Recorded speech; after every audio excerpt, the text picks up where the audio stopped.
You don't exist. Take a perk and a talk of that shit. Money swallowed like sis. Did it perfect in the kid. Got a billion to take on my head. Got a better put on the road I just spent. I know we got $1 million. The devil that shit ain't not cheap again.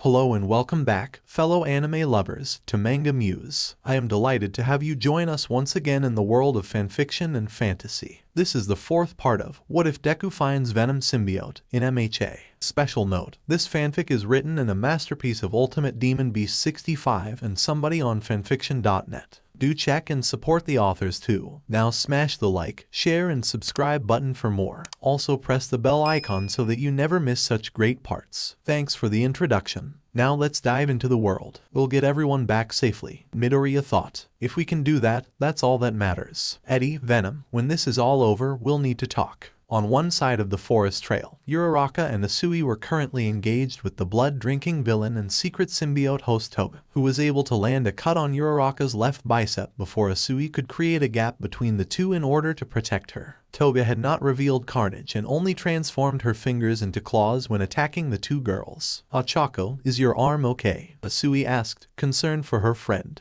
Yeah, I'm fine. It's just a scratch, Uraraka replied. MHR Toga muttered as she looked at the blood on her clawed fingertips. Shallow, that much blood. There's plenty more of it. Sis, we just need to wring it out from their delicious bodies. Carnage exclaimed from inside Toga's mind. What kind of person slashes people out of nowhere? Tsuyu said with a mix of fear and frustration. Just who do you think you are? I'm Toga. Toga the Blood Hunter. Geez, you two are super cute, Toga said as she pointed her clawed fingertips at the two, Uraraka and Tsuyu. How did she know who we are? Uraraka asked. Maybe from the sports fest, Tsuyu replied. We know nothing about her, so we're at a disadvantage. Stay on guard. There's not enough blood, and originally I used to suck it directly from the cut to make it flow, Toga said as she grinned while a red and black tendril formed out of her body. But with my power, we can drain their bodies of their blood like a mosquito or a tick, Carnage remarked with a giggle. You really are a girl's best friend, Toga said before looking at both Uraraka and Tsuyu and aiming the tendril at them.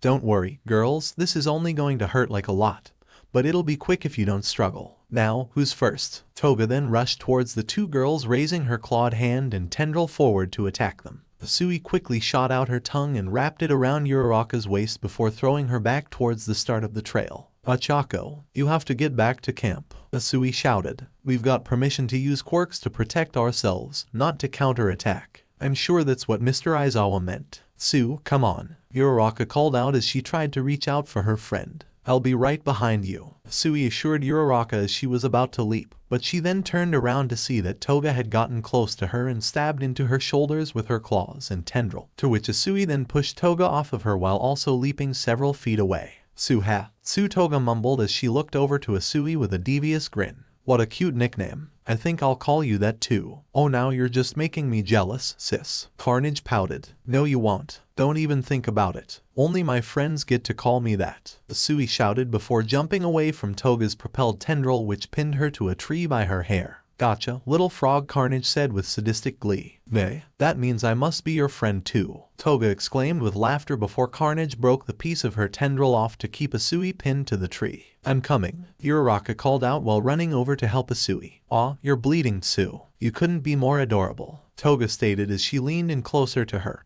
and her mouth started to slowly morph into a row of large fangs with red and black lips and cheeks. We're gonna be such good friends. Little frog, maybe you can give me what I seek, Carnage said through Toga's mouth, shocking the frog girl. Is that another voice coming from her mouth? Tsuyu thought in horror. Get away from her, Uraraka as she rushed over to save Tsuyu. Toga lunged forward by attempting to stab Uraraka with her clawed hand.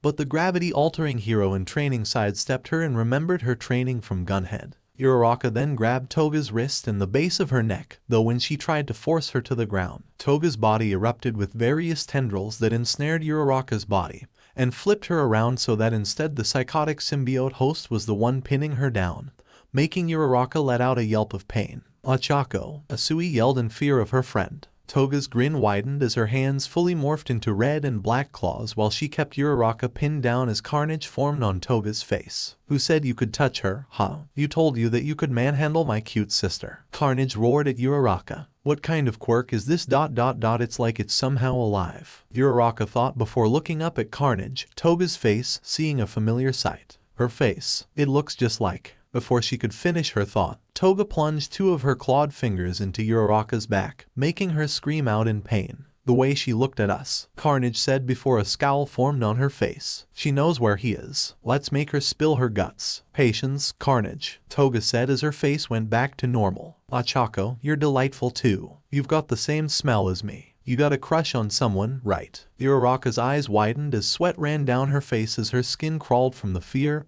and pain. So do I. And I also bet you want to be exactly like that special person, huh? Toga asked while forming a grin on her face. I can tell. 2 lovesick girls. What is with her? Uraraka thought. At first you try to model yourself after the person you want. You start dressing like them. The thing is, that's not enough. You have to go further, Toga continued as her grin became wider. Then you realize you want to become that person, and once you get to that point there's no going back. That's how love works, right? What kind of charmer has caught your eye, huh? I'm fond of people who've been slashed up and reek of fresh blood. That's why I always end up killing them. Hey Achako, isn't this fun? Just 2 girls hanging out, talking about our crushes. Hahaha. Toga lifted her clawed fingers out of Uraraka's back, feeling all of the blood she took out pulsating in her transformed arm before Carnage's face went over hers. Blood collected, sis, and now, Carnage said before creating a blade which she stabbed into the ground next to Uraraka's neck. You recognize my face, don't you, girl? Admit it. Tell me where he is or I'll chop off your head and gut that cute little frog over there. Where is Venom? I don't know, Uraraka said weakly, and I wouldn't tell you if I did. Seriously, you'd die for that scumbag.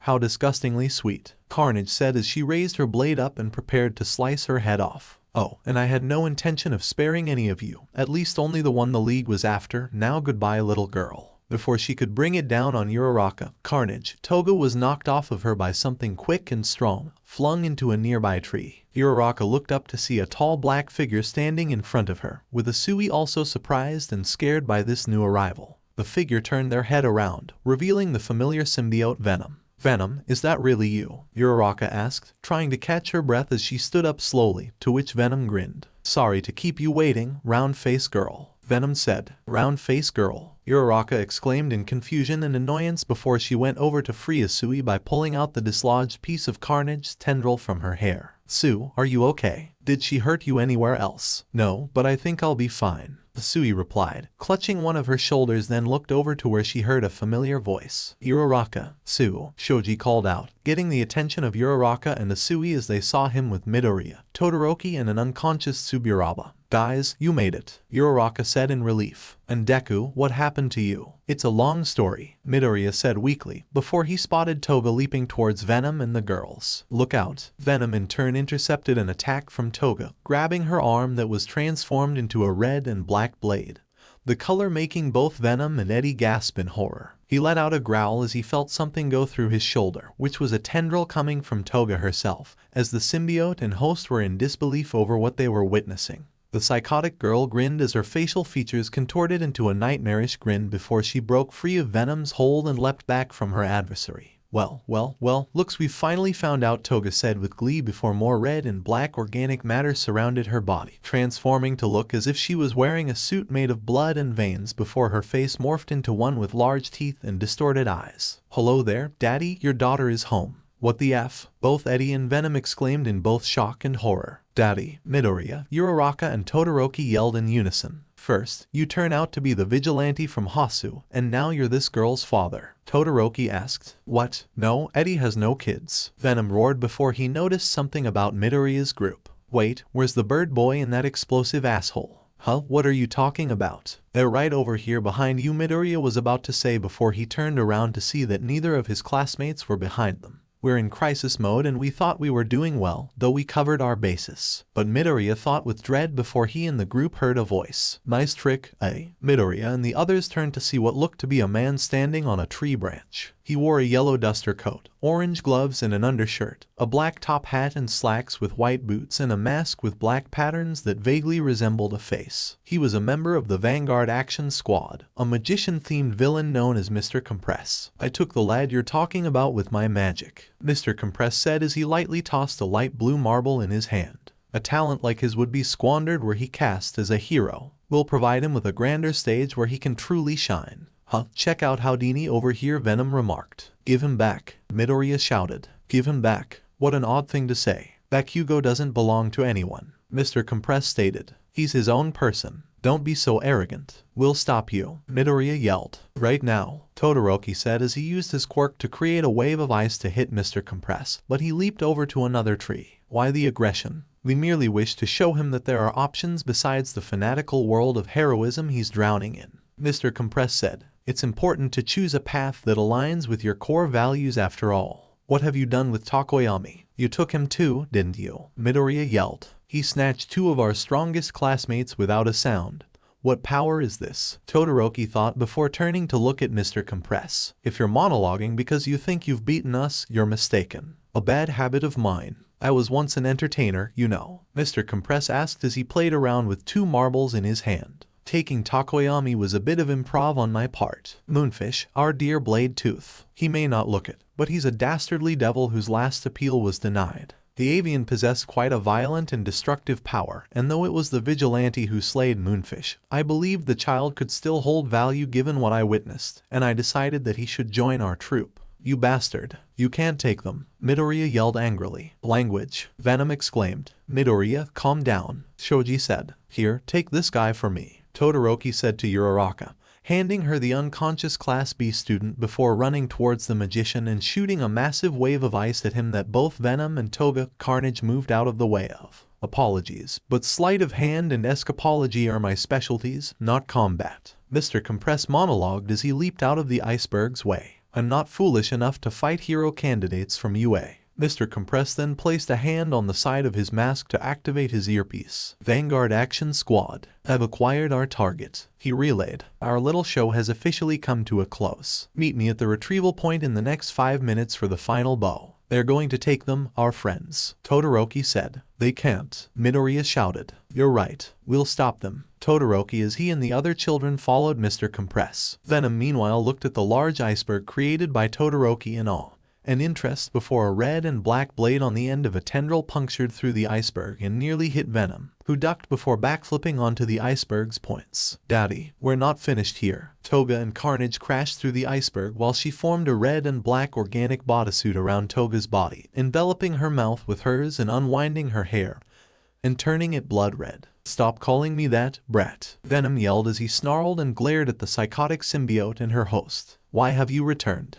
And better yet, how? I ate you. Oh, silly daddy, you're thinking of my big brother, Carnage explained before she rushed at Venom, turning her hands into blades and tried slashing at him. He was born back home when that hick psycho killer bit your host and swallowed a piece of you. Venom dodged a few slashes from Carnage's blades, though he was hit on his shoulder and another struck him in the stomach, making the lethal protector stumble back. When she extended the length of one of her blades and swung it like a sword, Venom formed a tendril to block and ensnare the blade, causing the two symbiotes to be caught in a lock as one tried to slice through with their blade and the other tried to harden their tendril to better stop it. I was born here, from the pieces of you that flaming dickhead Endeavor shot off, landing on one of my host's victims. She drank me out of curiosity and well, here I am. Part symbiote, part blood, all killer, Carnage snarled before she and Toga started to giggle, then made Toga's face go back to normal. It was kind of freaky, not being in control of my actions or mood, and constantly feeling hungry. I thought I was losing my mind, but then we started talking. And I really am digging these powers, these weapons. I could already transform into other people with their blood, but now together, Toga explained as Carnage's mouth replaced her own. We're a force of nature, a predator this world has never seen. Carnage as she was able to slice through Venom's tendril and then kick them into the iceberg. Bloodshed, food, love, chaos, death. We want it all, to see this world bathed in delicious blood. Carnage then formed 3 tendrils and launched them at Venom, who quickly dodged each of them, leading to their tips being stuck in the iceberg, to which Venom then charged at the psychotic symbiote, knocking her off her feet before he started throwing several punches at the downed Carnage, which she found more difficult to block or counter while off her feet. Afterwards, the anti-heroic symbiote then grabbed one of Carnage's legs and started to spin his body around alongside the red and black clad killer like a spinning top. Venom let go and hurled Carnage into the iceberg, breaking off several chunks that she collided with before sprouting more tendrils to stop her body from moving any further. After that, the blood hunter zipped towards the lethal protector and lunged at him while wrapping her tendrils around her hands and spinning like a torpedo, to which Venom formed a shield to try and block it. But Carnage's attack penetrated it and blew the black symbiote and his host back a few feet after she leaped away from him and grinned with sadistic pleasure. "Damn, this is going to be harder than we thought," Eddie said, gritting his teeth in frustration inside of Venom. "I'll take your word for it," Eddie Venom said as he retracted his shield and formed a few tendrils. "Alright, I'll admit it, you have talent, quote-unquote daughter. Your brother was strong too, but he had complications. What do you take me for, daddy? A dumb bimbo? My brother lost because he didn't have what the two of us have, symbiosis. You and Eddie are made for each other, just like me and Toga." Venom and Carnage charged at each other again, thrusting and throwing their tendrils at one another. Venom dodged them while Carnage blocked and deflected them with her blades before the two symbiotes landed a punch on each other's faces that made them stagger back. After the pain went away, they rushed at each other again, throwing a flurry of punches and jabs at one another, countering and matching one another blow for blow. "Damn, this bitch is putting up a fight. We barely stood a chance with the first red one," Venom exclaimed. "If only Todoroki or someone with a fire quirk was here," Eddie yelled before Venom leaped over a sweeping kick that Carnage tried to land on them. "Not bad for a bunch of old men," Toga commented before Carnage then started firing red and black spikes out of her hands like a needle gun, with a few hitting Venom's legs and torso. Venom growled in pain as he landed back on the ground, though felt the pain surge through him where each of the spikes hit. Venom ducked under a tendril that Carnage threw at him, before he grabbed the midsection of its length and with a powerful tug and a pull, had launched the blood hunter across the iceberg and towards the clearing in the forest. However, the lethal protector didn't notice another tendril punctured his shoulder, which caused him to be flung alongside Carnage. The particular clearing in question was where two members of the Vanguard Action Squad were waiting, the squad leader Dabai, and the duplicate creating twice, who couldn't help but notice something heading towards them that was red and black, which soon collided with the ground and made an eruption of dirt and grass. "Hey, what the hell is that? Looks like quite the landing. Could that be who I think it is?" Twice said frantically, shifting between moods and demeanors on the dial. As the cloud of dust cleared, they could make out Carnage standing over Venom as she plunged a blade into the side of his torso, making the black symbiote grit in teeth with a mixture of anger and pain. "Looks like we made it to the rendezvous point," Sis Carnage remarked. "We both get to escape with the targets, and I get to kill my shitty dad. So the vigilante is also your father?" Dabai asked curiously. "If you're talking about the black goo around his body that is also alive, then yes," Carnage exclaimed before slicing horizontally as a mix of Venom and Eddie's blood sprayed out of the lethal protector's side before her face retracted back to show Toga. "So we're the only ones here. Lame," Toga remarked with a smile. "Did you end up getting the blood?" Dabai asked. "How many different kinds?" "2 people," Toga replied cheerfully. "Just 2? Hey, what gives? Weren't you at least supposed to get 3? Twice asked, shifting his demeanor around again. "That's just the way it went down," Toga replied. "We have gotten more, but someone wanted revenge. You little bitch. This isn't over. I'll eat you just like your psycho brother." Venom roared before Toga extended one of her claws, piercing it into Venom's neck like a spear. "Eddie, are you okay?" Eddie sounded like he was gagging, unable to utter a word underneath due to the spear-length claw in his neck. Had Venom not been attached to him, the San Franciscan would be dead by now. "Why don't you just let me burn him to death and get it over with? You did say fire and sound are lethal to your kind after all," Dabai suggested as he made a blue fireball in his hand. "No, Venom is my prey and my prey alone. Neither you nor Shigaraki will take away my chance to kill my soft-hearted father." Carnage screamed as her face formed over Toga's and turned to face the pinned-down Venom. "That would be too easy. No, it's more poetic if I eat both him and Brock, then I'll be even stronger." "Suit yourself. Don't blame me if that hand-wearing bastard tries to kill you over it," Dabai said with a shrug as he put out the fireball in his hand. Soft-hearted Venom muttered out weakly. "Huh? What's that, Daddy? Speak up." Carnage snarled as her grin got wider with bloodlust. "Soft-hearted, kiddo like hell I am," Venom roared before he quickly rose up and uppercutted Carnage off his body, knocking her and Toga into a nearby tree. Afterwards, Venom then took the claw lodged in his neck that broke off from Carnage and slowly pulled it out with an audible and painful grunt. After it was removed, the wound closed up, healing both Venom and Eddie, opening his face up to let his host take in some air. Holy shit, I thought she was going to tear out our throat," Eddie said, before coughing a few times. "I wouldn't let her do that, Eddie," Venom assured before he turned to look at both Dabai and twice. Watch out, the one with all the burn marks and stitches has a fire quirk. Eddie warned. I know, we both heard him. Who else made the forest fire? Venom argued as he got ready to fight. However, all of them suddenly heard a distant scream and looked to where it was coming from before seeing a blur crash to the ground.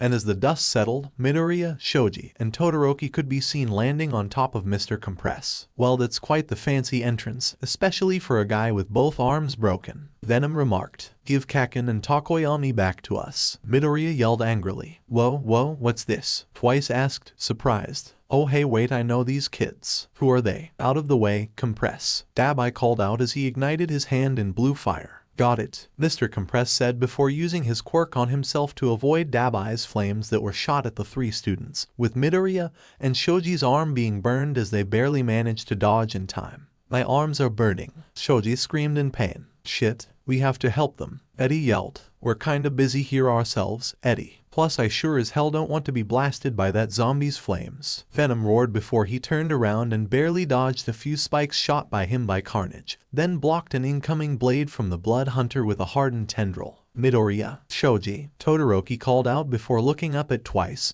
who was about to attack him. The beat up little boy in you. You're on Shigaraki's kill list. No they weren't, Twice said as he slowly pulled out his measuring tape from one of his cuffs, only for Todoroki to sidestep Dabai's fire and shoot a wave of ice at Twice, who barely dodged it. Too hot. Venom and Carnage swung their respective weapons at each other. Hardened tendril and arm blade clashed like a medieval sword fight before Venom decided to spin the tendril around rapidly to form his makeshift drill and tried to stab the Blood Hunter with it. Carnage formed another blade and used both of them to block the drill while the lethal protector attempted to break their guard by moving forward as they thrust their weapon harder. Come on, Venom, you can do it, pal, Eddie shouted from inside. Feeling tired yet, Dad? Carnage taunted. Shut up. Venom roared as he pulled himself back and ended his assault with his drill, and formed several tendrils around his body that he shot at the Blood Hunter with impressive speed. Carnage was caught off guard as Venom's tendrils pierced her limbs, to which the black symbiote then pulled her towards him as he prepared to hit the Blood Hunter again with his drill. However, Carnage's grin widened upon getting closer as a huge red and black spike protruded out of her torso and impaled Venom, causing both him and Eddie to scream in pain while Carnage and Toga laughed maniacally. Todoroki was still firing off ice waves that Twice dodged and sliced through with his measuring tape when he heard the screams and looked over to see Carnage now lifting up Venom with both arms. Haha, this is easy. Give me all you got, Twice taunted as he sliced through more of Todoroki's ice and stood on top of it. Hey man, cut me some slack. What the hell is with this guy? Todoroki said angrily. And if that's not enough, Brock and Venom look like they're in serious trouble. But I have to focus on my current opponent or I'll be minced meat. Back in the small crater, Mr. Compress deactivated his quirk, coming back out in the fetal position before standing back up. Oh, I can't believe you wrecked my exit. Unrehearsed amateurs, Mr. Compress said before approaching Dabai. You got Bakugo? Dabai asked. Of course, Mr. Compress replied, but as he reached down in his pocket, he was shocked to find that the marbles he placed in there were gone. Huh? Midoriya, Todoroki, we're done. He gave away his best trick, Shoji said before addressing Mr. Compress. I'm not sure what your quirk is, but it had to do with these little marbles, right? The ones you've stashed in your pocket. So I'm guessing these are Takoyami and Bakugo. You rescued them, Midoriya expressed with relief. Hahaha, well, color me impressed. Just as I'd expect from someone with so many hands. How splendid, Mr. Compress voiced as the three students began to make their escape. Right, nice job, Shoji. But we can't run just yet, Todoroki said as he created a giant ice wall in front of Twice. You're right, Eddie and Venom are in danger. We have to stop that girl from killing them, Midoriya said in agreement. But how do we do that? Shoji asked as he kept his guard up. If that girl's symbiote really is the same species as Venom, then fire and sound should do the trick, Midoriya said to his two comrades. Venom, meanwhile, as he was hoisted up and impaled by Carnage, was leaking a mixture of Eddie's blood and black liquid, coughing as they stared at the lethal protector's offspring with hatred. Carnage laughed once more before wrapping a tendril around Venom's neck. Did you honestly think you could win against me? You should already know our kind's offspring will always surpass their parent, silly daddy, Carnage taunted with sadistic glee. But I think it's time to chow down, so any last words? Fu, Venom muttered weakly. Carnage just rolled her eyes before she elongated her large mouth and prepared to consume Venom and Eddie with a single bite. But before she could, Todoroki quickly shot a stream of orange flames at Carnage, making the symbiote screech in agony as she dropped Venom and violently tumbled and rolled around on the ground. Venom meanwhile let out a few more coughs before his healing kicked in and gave him enough strength to race over to the others while Toga rose up after putting out the flames. Suffice to say, she and Carnage were not happy as they glared at Todoroki and his friends. "You shitty little brat. How dare you burn me?" Toga, Carnage said in unison as half her face became like Carnage. "I'll kill you. I'll kill you." Toga, Carnage then lunged towards the group of young heroes, but before she collided with them, a familiar violet-colored portal appeared and swallowed her up. In fact, multiple ones showed up with the largest of them having a face on top with yellow menacing eyes. It was the League of Villains member Kurogiri. "Not this guy," Shoji said. "He was at the USJ." Todoroki stated. "The warp villain," Midoriya said fearfully. "It's been 5 minutes since the signal. Let's go, Dabai," Kurogiri instructed. "I have already secured Himiko, Toga, and Carnage." Shortly after, Twice dived headfirst into the warp gate in front of him before disappearing. Venom meanwhile got close to Midoriya, Shoji, and Todoroki as he struggled to maintain his form with the amount of damage he had taken. "Are you two okay?" Todoroki asked the lethal protector. "We'll live, thanks for the save," Icy Hot Venom replied weakly. "If I stay in this form, I should be able to heal Eddie, but that fight has nearly taken all of my strength." "Then stay close and focus on healing him for now," Midoriya assured. "We just need to escape now that we have Kaken and Takoyami." "Hold on, we're not leaving without the kid," Dabai stated to Kurogiri. "Don't worry, they were so proud of themselves for rooting through my pockets that I thought I'd let them gloat," Mr. Compress assured, much to the surprise of the 3 students as he turned to face them. "But allow me to explain a basic tenet of magic. If I'm flaunting something shiny, it's because there's something else I don't want you to see." Mr. Compress was removing his mask as he was talking, but shortly afterwards, he then revealed that the marbles containing Takoyami and Bakugo were in his mouth, letting them hang on the tip of his tongue. "He's got them." Both Midoriya and Todoroki gasped, to which Mr. Compress snapped his fingers, and the marbles in Shoji's hand were decompressed and were revealed to be chunks of Todoroki's ice. "Is that my ice?" Todoroki exclaimed. "That's right. During the freezing attack, I prepared dummies and slipped them into my right pocket," Mr. Compress explained. "Damn it," Midoriya yelled as he, Todoroki, and Shoji ran towards the 2 villains. "His quirk lets him compress and hold things. A little bit of misdirection, forgive me. I do so adore a twist ending," Mr. Compress remarked. "You can't do this," Midoriya shouted as Mr. Compress and Dabai were stepping back into the portal. "One last bow, and then the curtain falls," Mr. Compress said as he took a bow, but then suddenly a laser then hit the magician on the side of his mask, shattering it and caused him to spit out the 2 marbles in his mouth. "Someone shot the marbles out of that magician asshole's mouth," Venom exclaimed as everyone turned to see that the shooter was none other than Aoyama. "Aoyama," Midoriya said surprised before trying to grab the marbles alongside Todoroki and Shoji, but ended up tripping and tumbling on the ground due to the immense pain from his arms. Shoji grabbed one of the marbles, but the one Todoroki was about to grab was intercepted and was caught by Dabai instead. "Meow," both Eddie and Venom yelled. "Well, isn't that a tragedy? Poor little Shoto Todoroki," Dabai remarked as Todoroki fell to the ground,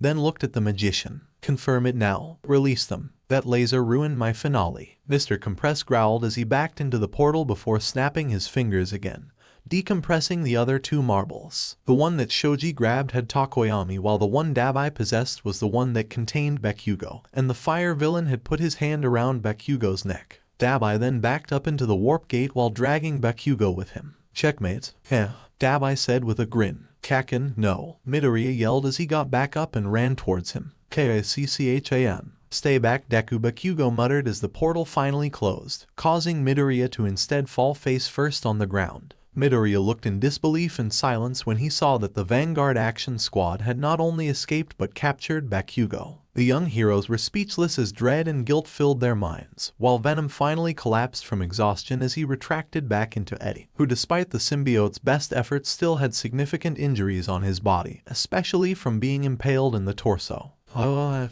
Midoriya screamed at the top of his lungs, finally snapping upon losing the battle. Several thousands of miles from the campsite, all the way back in Tokyo, the symbiote visitor Sleeper was watching a holographic screen that seemed to show a live stream of the summer camp in flames. He stared at the screen for a couple of seconds before disconnecting it. The visitor brought by the incursion and their offspring are powerful, though the one called Carnage is an even stronger and greater threat than Venom. To let the newly born blood hunter run wild on this planet could lead to the death of countless humans. I do see potential for the elder Clintarian, but without the proper training or discipline, they will fall to the younger brood. Sleeper looked up at the night sky before he heard footsteps approaching the rooftop, catching his attention before he decided to then keep moving, darting between rooftops at impressive speed. Perhaps the time has come to confront them and see how well they do against a true Clintarian warrior. The news about the attack on the training camp spread like wildfire throughout the whole country. Many news and media outlets were discussing how MHA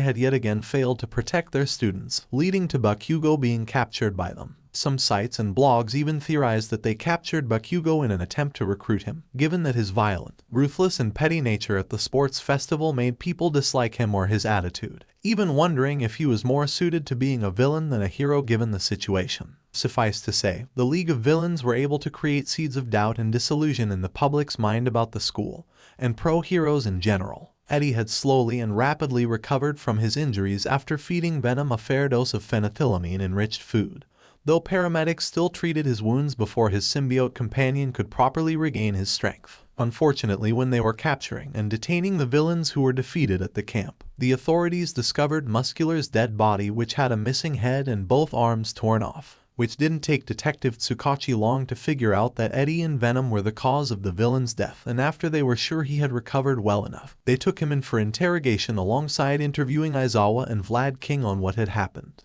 Eddie had a lot on his mind, as he thought about how Bakugo had been captured and how there was another Carnage loose in this universe, free to cause chaos and bloodshed. He almost forgot he was in an interrogation room, as Tsukachi attempted to question him about his actions while Aizawa and Vlad King were also in the room with them to add more context to their story. Mr. Brock, Tsukachi called out, getting Eddie's attention. Oh, right, yes, can you repeat that for me? Eddie asked awkwardly. We found the dead and mutilated body of the A-class villain Muscular near a cave on the wild Pussycat's land. His arms were torn off and his head was missing, the coroner noting that the cuts around the neck were eerily similar to the bite of a large predator. So I suggest you save us some trouble and tell us why you decided it was a good idea to get involved. Well, for one, Aizawa made me promise to do something if the camp was attacked. Eddie replied. I admit to asking Brock to protect the students in case of a villain attack, given Venom had suspicions of one happening on camp. Aizawa added,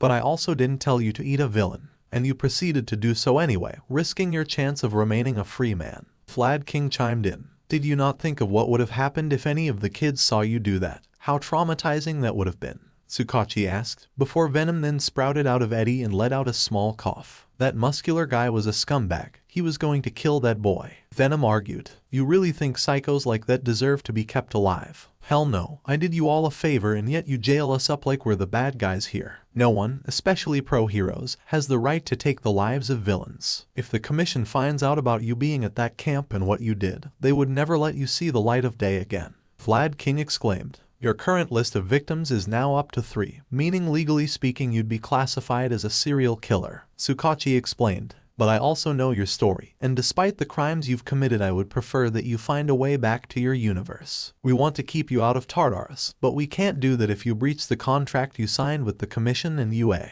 I'm not a deranged maniac. Tsukachi, I don't enjoy most of the violence I take part in, unless it ends up helping other people, Eddie said. But it is my body Venom is doing these things with, and I will take responsibility in that I am his host. But I also don't regret having him kill Muscular, a guy like that should have gotten the death penalty years ago, and yet you all thought putting him in a maximum security prison was automatically going to make things better. Imagine if a guy like him broke out.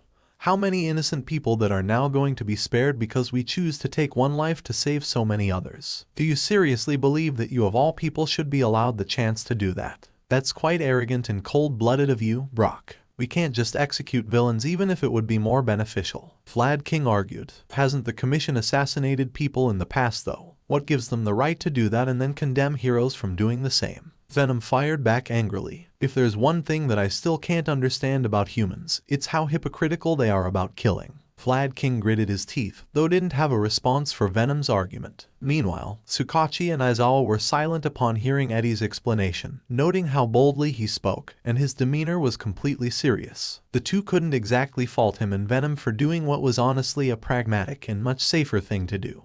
But as a pro-hero and man of the law, they also couldn't just ignore the fact that he broke the law. Rather than press the issue further, Tsukachi and the others decided to move on. We also have reason to believe that you have a connection with one of the villains that was in the attack, a Himiko Toga to be precise, who is believed to be linked to several unsolved murders where victims had their blood stolen. Tsukachi explained. I don't want to talk about it, Venom shouted before turning away like a pouty child. Come on, man, this is your problem too, Eddie argued. And it's that fiery asshole Endeavor's problem too. He shot off the pieces of me that made that new spawn. Venom argued back. New spawn? What do you mean by that? Aizawa asked. So you were able to see the girl's quirk in action? Vlad King curiously. Except it wasn't her quirk, Eddie said. It was Carnage, or at least a new Carnage. Carnage? Tsukachi asked. I don't believe you've mentioned anyone with that name before, because we didn't think we'd have to mention them again, even though it technically isn't them, or whatever, Eddie said, scratching his head. So long story short, a convicted killer named Cletus Cassetti was going to be executed after we found the bodies of his victims. Cassetti invited Eddie to watch only to insult us, and he bit Eddie's hand. Venom tried to explain. Because you attacked him and exposed yourself, Eddie added in. Can you just get to the damn point already? Aizawa asked impatiently. Cassetti swallowed a piece of me and it merged with his blood, becoming a new symbiote we came to know as Carnage. And they tried to kill the both of us and all of San Francisco. But we were able to finally kill the both of them and save the city. But then we became fugitives and then you know the rest. Venom finished explaining. And are you saying that this Carnage has returned and is now with this Himiko Toga? Vlad King asked. No, they're not the same one from before. Endeavor burnt a part of Venom off and apparently this Toga girl drank it. And now there's a new Carnage, except they're a girl and even more dangerous than the original one. Eddie replied. How is it that this spawn is stronger than Venom? Vlad King asked. They're symbiotes, and from what I know about them in nature is that they not only survive by bonding with a host but also through adapting and evolving based on their surroundings and experiences. Aizawa explained. So if one as strong as Venom produces offspring or offshoots of himself, then they would possess strength and adaptability several times greater than their parent. So Carnage could potentially cause the same amount of destruction and chaos as an S-rank villain, especially with a cunning and resourceful criminal like Toga, Tsukachi said with a sweat drop running down his face. What's worse is that girl has symbiosis with my evil daughter, and so now they are in sync and will grow stronger faster, Venom remarked with a hint of fear in his voice. Then we need to go out there and hunt Toga down so that she and Carnage can't attack and eat more civilians, Vlad King exclaimed. No, we'll hunt her down, Eddie insisted. Are you insane? After what you did, you're lucky to still be out of prison, Vlad King objected. We were careless, running away from Endeavor, and now Carnage is going to destroy Tokyo as well if we don't find her and fast, Eddie insisted. Himiko Toga is our responsibility, Mr. Brock, and her fate must be decided by our authorities, Tsukachi stated. We're not going to eat a child, dumbass, Venom roared. And not a monster despite what you all think. All we're going to do is find her, rip that red and black bitch off her and swallow her like a bunch of stretchy gooey cheese off a pizza, Eddie, describing it in an awkward way. Then after that, you guys can arrest Toga. But Mr. Brock, if we let you go out there, you'd be risking being sent to. This is not negotiable, both Eddie and Venom said in sync as he rose from his seat and broke off the handcuffs placed while transforming. You can have the girl, but Carnage is ours. Stay out of our way, or we will show why we are called the Lethal Protector. Tsukachi rose up to draw his pistol while Vlad King readied one of his blood-ejecting gloves, to which Venom just drove through the nearest wall and dashed into the streets. Aizawa looked on as he saw the Lethal Protector go off and hunt down Toga while Vlad King and Tsukachi attempted to go after him in radio reinforcement. Let them go for now, Aizawa said, surprising the two. What are you playing at, Aizawa? You already allowed him to break the law once, Vlad King said. To deal with Carnage, we'll need those two's help regardless, Aizawa explained. Let them track Toga down and then we can move in and take all four of them in. But we already have means of using fire and sound against their kind. What difference does it make? Tsukachi asked. Do you think they're stupid enough to just let us attack with fire and sound given they know it's lethal to them? Not to mention they'll become more resistant to it the stronger they get, so it's safer and less reckless to have Venom take Carnage down instead, Aizawa replied.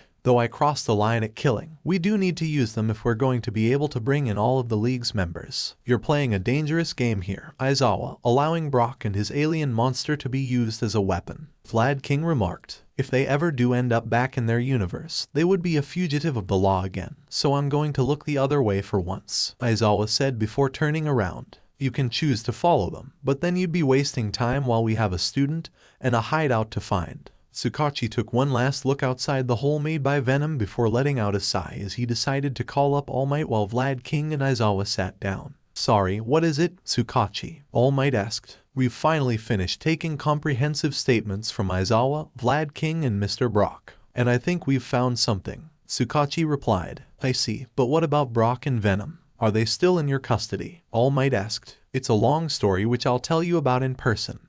But anyway, it's possible that we might have a lead on where the League of Villains is hiding. Tsukachi replied. Really? Are you serious? All Might exclaimed. Yeah, about 2 weeks ago, I sent an officer to gather information. Tsukachi explained. A bystander pointed out that he'd seen a man with a patchwork face enter a building that was supposed to be vacant. The man looked to be in his 20s, but we couldn't find any plausible matches when we checked criminal records. We spoke with the owner of the building though and found out there is some sort of hidden bar there. My man thought this was unrelated to our kidnapping case and didn't investigate further, but remember the description of that villain from the attack. He had a patchwork face. Given the profile of this plan, we'll move as soon as we get the green light. This is top secret. I'm only telling you because it's you. We plan to ask the cooperation from many pro heroes for this rescue and the inevitable cleanup for this mission. All Might, we need your power. A few moments of silence passed between the two before Tsukachi spoke up. All Might, are you still there? He asked. Tsukachi, you're a wonderful friend,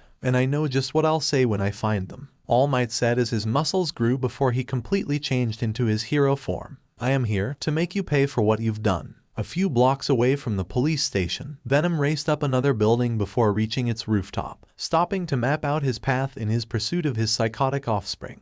He activated his new sensory power as he scanned the streets, looking at the outlines of each person walking and driving past in order to find any signs of Himiko Toga. She's not here either, damn it. Venom growled as he punched a hole in an air vent next to him. We need to keep moving, pal, she's out there, Eddie said before thinking of something. I mean, she could just be in hiding like the other members of the League. But that doesn't help us because we don't know where they're hiding. Venom roared in frustration. No doubt the pros are organizing some sort of raid when they find their hideout. Carnage is our problem. She was born because of our mistake, and I don't want the pros to take her on, because trying to arrest her in Toga is a bad idea. Eddie explained. Carnage needs to be killed, and then they do whatever they want with Toga, but until then we need to be a lethal protector again. That's what I'm talking about, Venom said with glee. So we need to track her down before the pros find her, because Carnage is not going to show mercy. She'll kill anyone that gets in her way, Eddie said with a sigh. A shame we couldn't see Broccoli Boy in the hospital.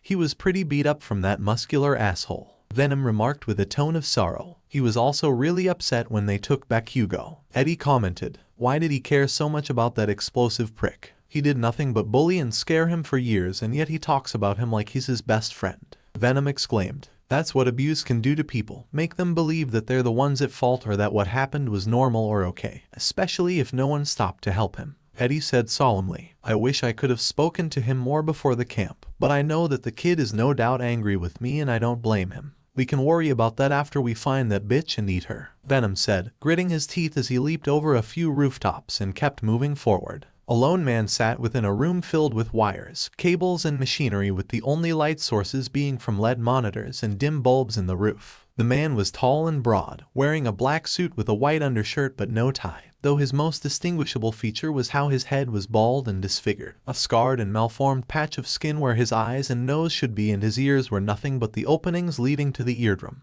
His face and chest had various IV tubes for nutrients and a larger tube in his trachea for breathing, all of them hooked to life support systems. This man was infamous in the criminal underworld for being what some considered the progenitor of the age of heroes and villains in this world. Though once known as Shigaraki, he was now simply All For One, the true mastermind behind the League of Villains. All For One looked at the monitor in front of him as he was in a video call with a bald old man with a gray bushy mustache and blue eyes. He wore goggles shaped like gears and a white lab coat. He was All For One's oldest confidant and a brilliant but heinous scientist, Dr. Kyudai Garaki, though the public and most people knew him as Daruma Yujiko. I heard that Brat Tamura was able to capture one of the students at UA. Katsuki Bakugo if I recall. Garaki said, I suppose it makes sense given his actions and mannerisms at the sports festival were ultimately violent and self-serving, much like most villains of this era. And yet he joined the hero course, so I guess that would mean society would be creating another endeavor. Yes, it is quite perplexing how they would allow such a selfish and undisciplined child into the hero course, especially given his history of bullying and abuse towards others, his most frequent victim being izukumidoriya, who was believed to be quirkless upon examination by a local clinic. All for one explained, but I am highly confident in the fact that he chose the boy to be his successor the same way I chose Tamura to be mine. Regardless, it just goes to show how society will allow injustices to grow and fester so long as the instigator shows potential and power. How ironic that they wish to become a hero and yet they've spent their childhood doing the exact opposite of what a hero does. By the way, Master, I have the results from that organic matter you had sent to me, Garaki said as he pulled out his notes and files. I can say without a doubt that this is no quirk, and that Himiko Toga is the host of a parasymbiotic organism. Oh, so it's an entirely separate life form with its own unique abilities and traits while Himiko Toga's own quirk and capabilities remain separate to it. Could this have been the creation of another quirk? All for one asked. The molecular structure and genetic code of this specimen matches nothing found on Earth's ecosystem, not even in any transformation or mutation quirks either. This organism, Master, is an extraterrestrial from beyond our planet. Garaki explained. A real-life alien, how amusing. All for one said with a grin. Have you figured out its origins? Examination of its cells shows that the organism is nearly over 3 months old and has no biological gender. Garaki replied, meaning it was born asexually on Earth and its parent is somewhere in Japan. All for one continued.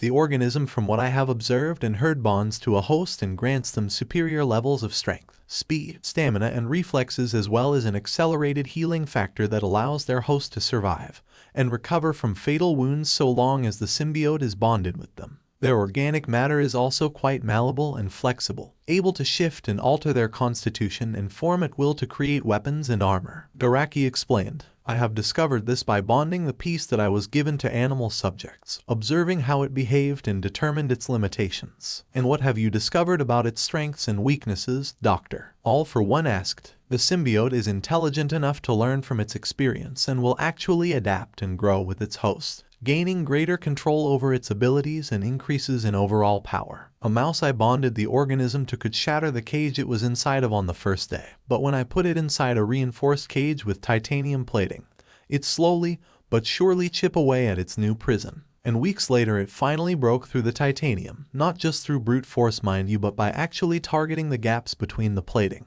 Garaki explained further. This alien isn't just strong, it's smart too. How did you prevent it from escaping your laboratory if it could learn and grow at such a rapid rate? All for one asked. By observing its original self that is bonded to Himiko Toga, I discovered that the organism and their species in general possesses a vulnerability to forms of heat and sound, preferably fire, and sonic weaponry. I used both these components to subdue the subject without killing it and then employed them to control their behavior and choices within a simulated environment. Those are indeed quite specific weaknesses, especially given how many individuals there are with fired and sound-based quirks in the world. All for one said. And is there any possible way the organism can learn to become immune or resistant to heat and sound? Well, not exactly immune, but I did notice that the symbiote developed better tolerance towards it, as I had to increase the volume and intensity at times when it became brave enough to try and escape again.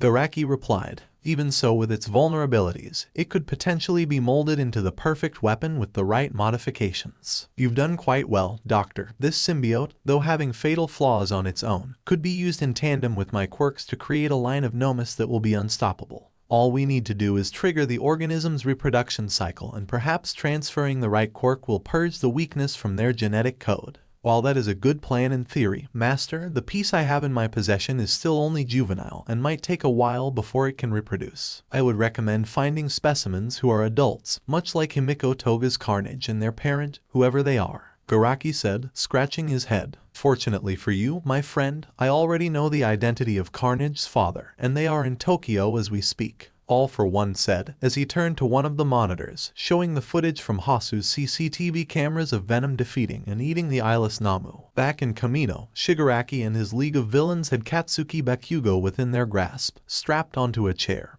and they finished watching the news regarding both the attack on the summer camp and UA. High in it and pro heroes' reputations taking a nosedive. Shigaraki turned the TV off and let out a content chuckle. I'm so grateful to the media for the free publicity lately, Shigaraki said as he turned to face Bakugo. Right? Isn't it nice, Katsuki Bakugo? While Bakugo simply glared at Shigaraki, most of the other villains simply stared or smiled, eager to try and have this short-tempered youth join their ranks. Toga, however, was sitting in the corner of the pair, staring at a conveniently placed mirror, thinking about the fight back at the summer camp. Soon after, Carnage sprouted out of Toga's body and looked in the mirror too. "Why the long face, sis?" Carnage asked. "I'm angry," Carnage Toga replied in a dark tone. "And why is that?" "It is because I didn't let you take a stab at that boy I caught you looking at while we were fighting my deadbeat dad," Carnage asked. "As if, no izukumidoriya, he was cute when all cut up and I'd love to meet him face to face, but what I am pissed off about is those flames we weren't burnt before.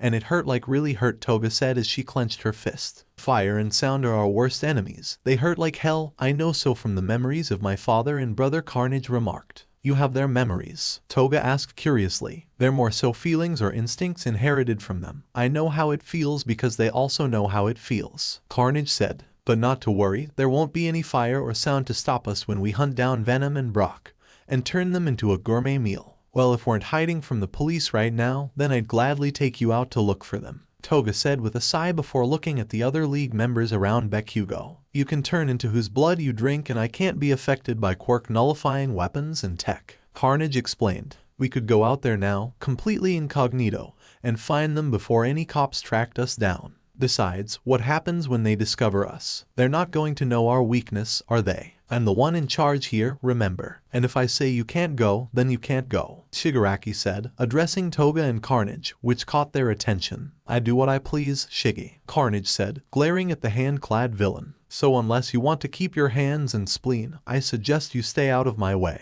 Hey, this is my body, you go where I go, that was the deal," Toga said firmly. "Listen to your sister, Carnage," Shigaraki said mockingly. "Besides, you're not the only one who wants Venom dead, especially after killing my Nomus and taking out a third of our forces during the attack on the camp. Do you think I hit your shoulder because my aim was poor, Shiggy? I could have taken your head off the day I woke, but we can't have that. Waste of a good brain. That is not that you're smart, but rather food," Carnage taunted. Shigaraki was livid and wanted to attack Carnage, but was stopped by Kurogiri. "Tamura Shigaraki, Carnage, we cannot afford to create infighting. After all, our focus should be on Katsuki Bakugo," Kurogiri explained. "You are right, Kurogiri," Shigaraki said as he returned his attention back to Bakugo. "Katsuki Bakugo, the winner of this year's sports festival, scored first in the entrance exam and third in the quirk apprehension test. Quirk gains him the ability to sweat a nitroglycerin-like liquid out of his body that explodes when enough force is applied to it.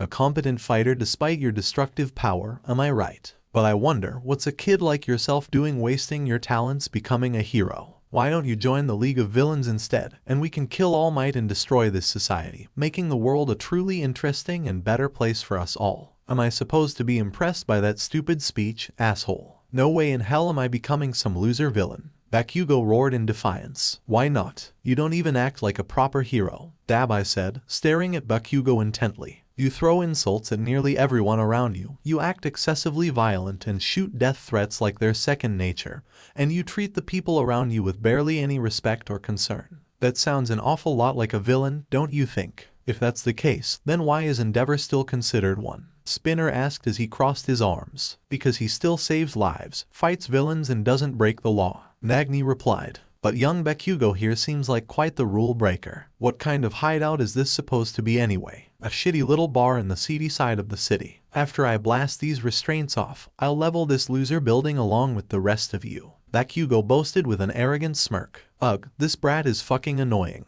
To think Dad had to tolerate this noisy, arrogant little shit," Carnage said as she and Toga approached Bakugo before retreating back into her host. "So you're that parasite's kid. Guess you and all of your kind are the same slimy little bugs who die to a bunch of heat and loud noises. What a weak race of aliens," Bakugo mocked with a toxic tone. Say those words again, kid, and I swear I will tear out your stomach, rip out your eyes and dissolve them in your acids. I'm a blood hunter, an apex predator, and I will not be mocked or tested by some hairless ape who thinks that they are special or strong or powerful just because your kind chose to evolve and get superpowers. Carnage yelled as she formed around Toga's face and pointed a large red and black arm blade at Bakugo's neck, much to the shock and disapproval of the other league members. Stand down, Carnage, Shigaraki said, attempting to reach for the symbiote's blade. Toga, rein her in or I will turn you both to dust. Carnage, you are trying to take control of my body again. You're being the opposite of what a sister should be. Toga said, talking the blood hunter down sternly. We will find Venom and Brock. We'll kill them together and have all the blood and brains we could ever dream of. But I need you to calm down and let me handle this. Don't do it for Shigaraki or the League, do it for me. Carnage fell silent, looking at Bakugo and then looking at Shigaraki before letting out an annoyed sigh.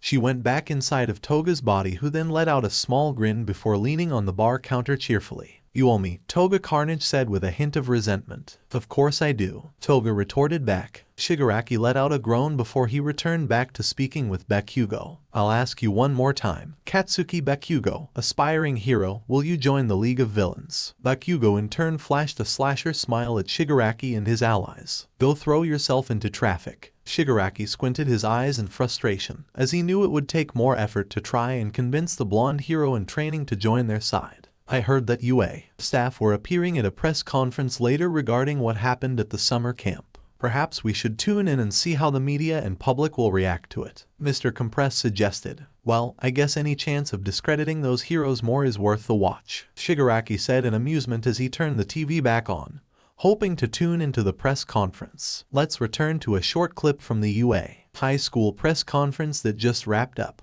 A male voice said as the TV showed Principal Nezu, Aizawa, and Vlad King bowing their heads towards the crowd of reporters. We are here to apologize. A recent incident allowed harm to come to 27 first-year heroes, and we staff were ill-prepared. We take responsibility for any trauma caused by our negligence, Aizawa stated before the clip showed him and the other two UA staff members bowed, and the reporters had also started to take more pictures. It's our duty to train heroes, but also to protect heroes in training. The three then sat back down in their seats before a male reporter asked them a question. I'll take the first question. Since the beginning of the year, UA students have had 4 encounters with villains. This time there were students who were gravely injured. How did you explain this to their families? And what are some of the specific steps you're taking to ensure their safety in the future? We will increase patrols around the school grounds and review security measures within the school. Nezu replied. The safety of UA students is our main priority, make no mistake about it. Murmuring within the crowd could be heard in the background before another reporter to ask their question. The league watched the clip a little longer before putting it on mute,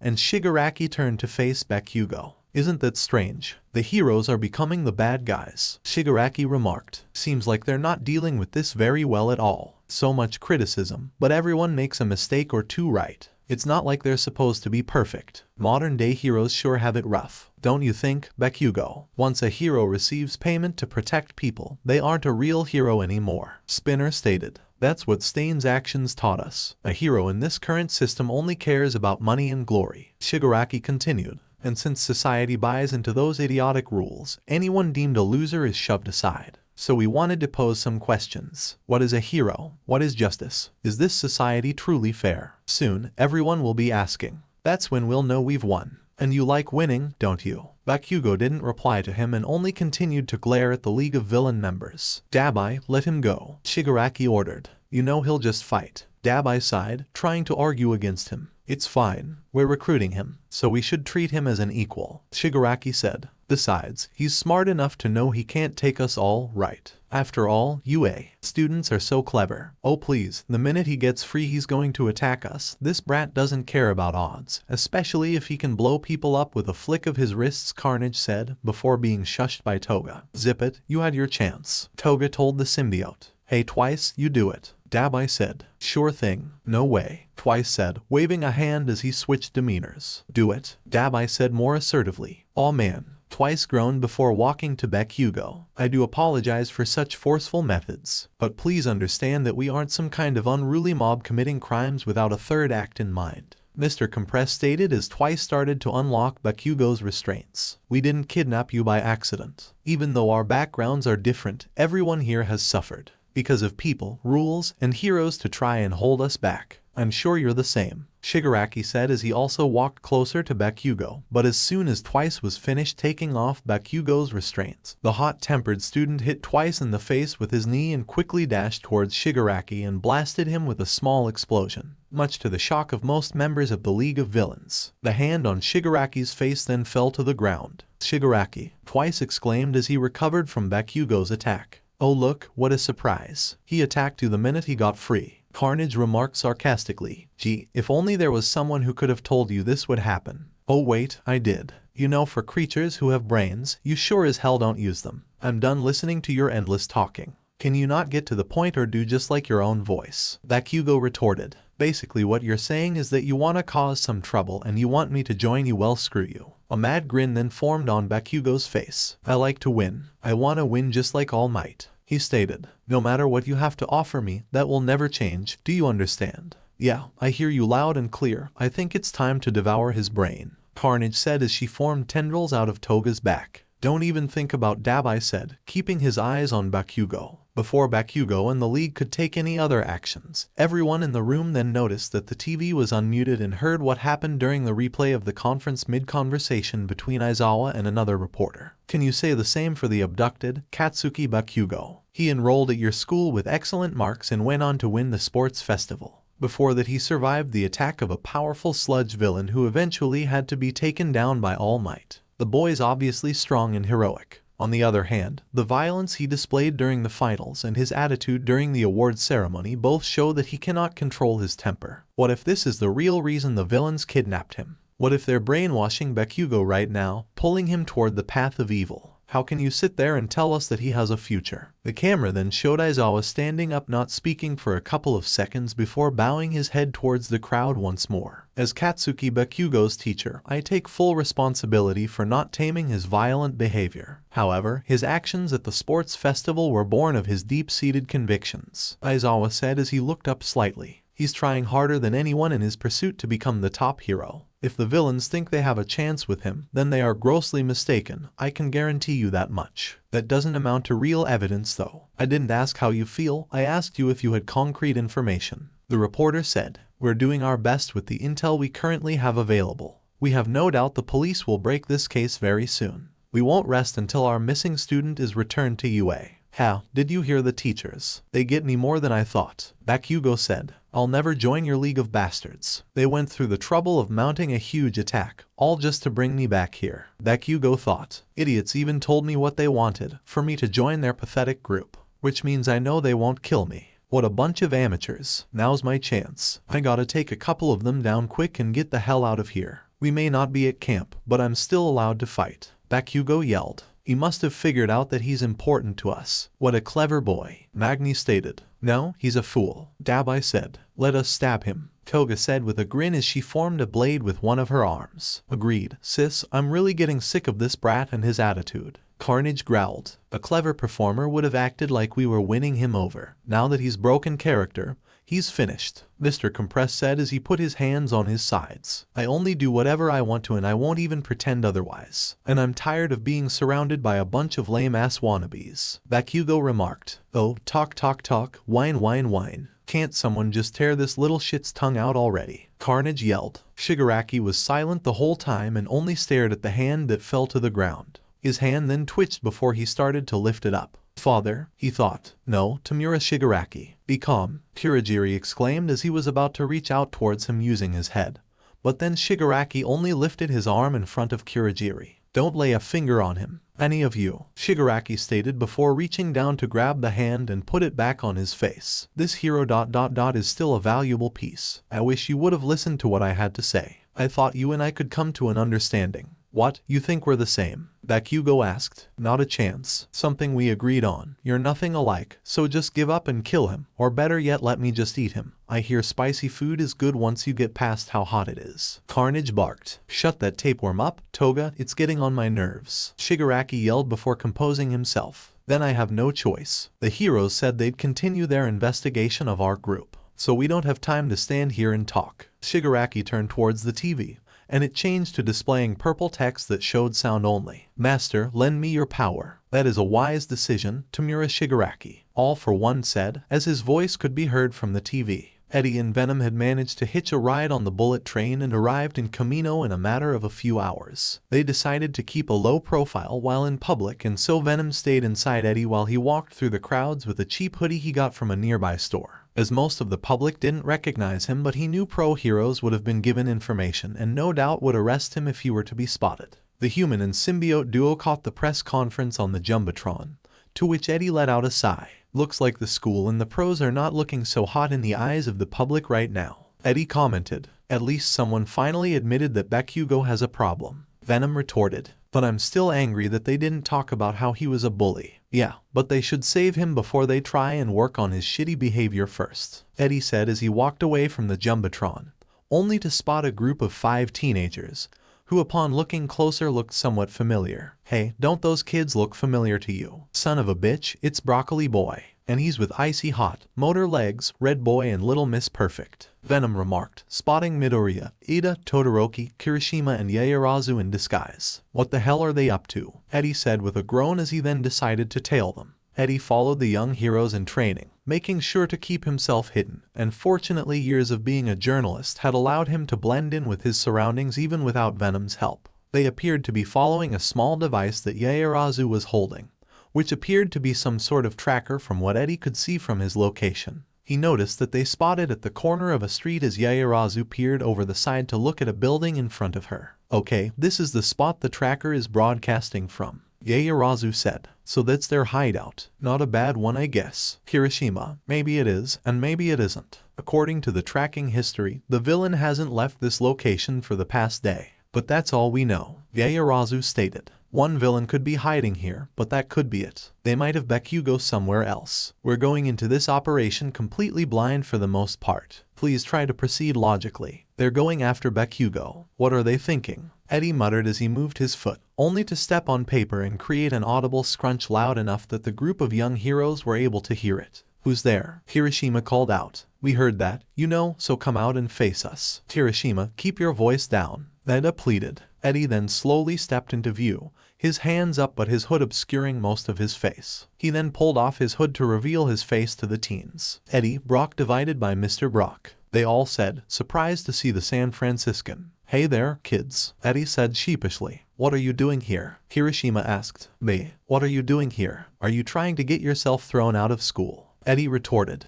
That's rich, coming from a vigilante, Todoroki remarked. So they were right, you and Venom were at Hasu... You ate that Namu's brain, Ida exclaimed. It wasn't human anymore, besides the pros have killed them too, Venom said, sprouting out of Eddie. Though they wanted to object, Yaoyorozu, Ida and Midoriya couldn't exactly counter Venom's argument. Actually, yeah, that makes too much sense, Kirishima remarked. If the pros can't kill people, then why was Endeavor and other heroes allowed to get away with obliterating Nomus? Hypocrisy at its finest, Red Boy, Venom commented with a grin. Why, Midoriya said as he clenched one of his fists as he trembled slightly. Why didn't you tell us, Eddie? You and Venom are vigilantes, fighting crime illegally, and if that's not it, you've committed cannibalism. And the one who eats people, Broccoli Boy. Eddie is just my ride, so it's not cannibalism, thank you, Venom said with a snarky tone. But he's still complicit in allowing you to do that, Ida stated. Even if taking a Namu's life is not necessarily wrong, devouring their brain is disgusting. I am a predator, Motor Legs, it's how my kind naturally feeds. Are you going to condemn me from doing something that is no different to any other predator in the ecosystem?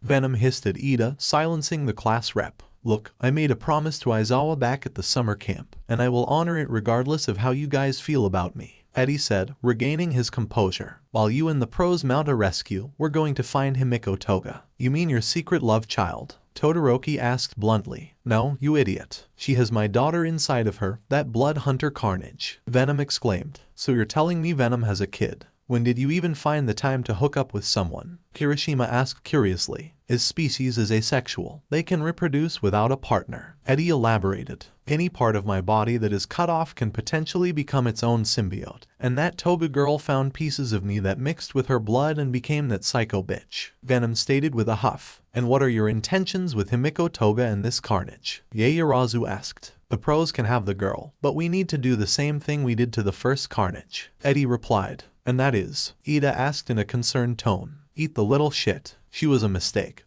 I need to correct by returning the pieces of me and her back to its source. Venom exclaimed. But she's your daughter, your flesh and blood. Midoriya objected. All the more reason to kill her. She's a violent and uncontrollable butcher who will slaughter and devour everything in her path, especially with an unhinged host like Toga. Venom explained. I was lucky to find a host like Eddie who made me see that I was more than a grunt for some invasion force.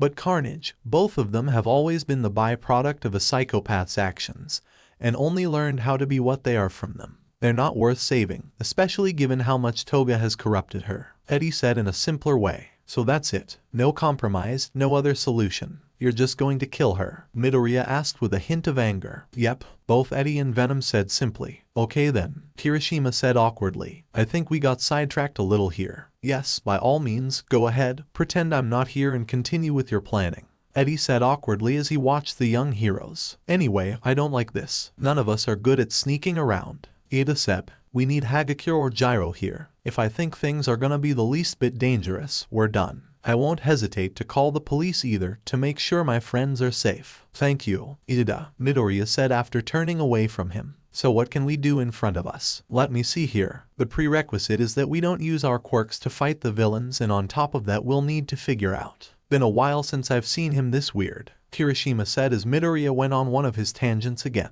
Yeah, this is truly peak Midoriya. Yaoyorozu agreed. That's right. Once you've set your heart on something, there's no swaying you. You won't stop. That's what I respect about you as a friend and a rival. Ida thought as Midoriya continued. But there must be boundaries and someone has to make sure you don't cross them. This time, I'll protect you. Anyway, we're going to keep up our search for Toga, Eddie said. If we do end up finding Bakugo, then we'll be sure to call you. Midoriya gave me his number. If you say so, Eddie, good luck with your search, Kirishima said. You too, stay safe. Lethal protector out, Venom exclaimed as he formed over Eddie and made a dash towards the opposite direction of the kids. As the black symbiote and his host leaped and ricocheted off walls and posts around him, a black and green figure watched him in the distance and started to follow Eddie and Venom on their pursuit of Himiko, Toga and Carnage. A master, I thought you were the boss around here, but you're a sidekick, Bakugo retorted. Kurogiri, compress, it's time to put him back to sleep, Shigaraki ordered. Seriously, he isn't going to join the league, idiot. Best I kill him now before he can escape,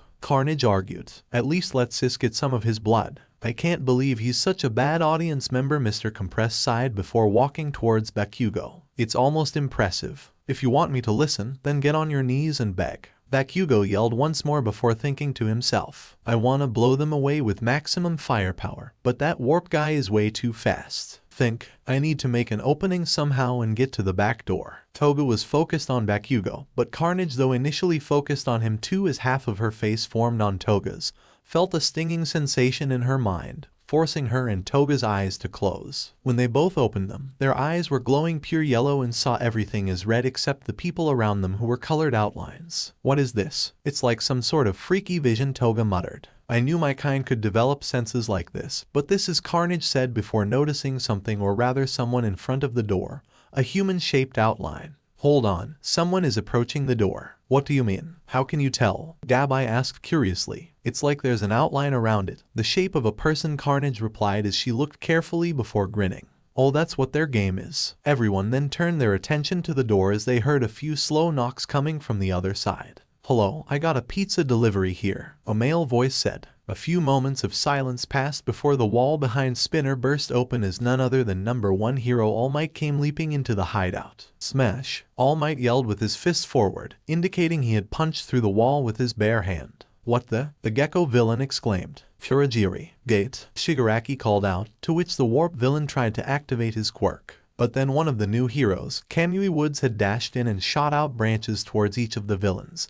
not only restraining them but also stopped Kurogiri from opening a portal. Preemptive binding. Lacquered chain prison. That's easy, Dabai said as he tried to ignite his body, only for Gran Torino to quickly intercept the pyrokinetic villain and knock him out with a kick to the head. Don't do anything foolish. It's in your best interest to cooperate with us, Gran Torino stated. Just what I expected from a competent new hero, and a veteran pro who moves faster than the eye can see. All Might said, you can't run any more League of Villains. Understand? Because we are here now. Right after the press conference, Mr. Compress exclaimed. They had this ruse planned the whole time. Free man, you're hugging me too tight. Harder, Twice shouted as he switched demeanors. One tends to neglect defense when they're on the offense. But we didn't come alone. Take a look. The number 9 hero known as Edshot said, revealing himself by sliding through the door using his quirk to become paper thin before reverting to his normal self and opened the door, with several armored officers pointing their guns at the villains. You are surrounded by the police, not to mention powerful heroes like Endeavor. Tsukachi, why does Edshot get to rush into the fight while I'm stuck here with you? Endeavor growled. Because if someone slips out, we'll need you to capture them immediately. Tsukachi replied before the number 2 hero groaned. Ah, you must have been scared, but you stayed strong. I'm sorry, you're safe now, young man. All Might said assuringly. What? I wasn't scared. Not even close. Bakugo shouted, with All Might giving him a thumbs up anyway. After I went through all the trouble of preparing this, the final boss goes and shows up on my doorstep. Shigaraki thought angrily while he glared at the number 1 hero. Everyone's been restrained. There's no easy way to escape.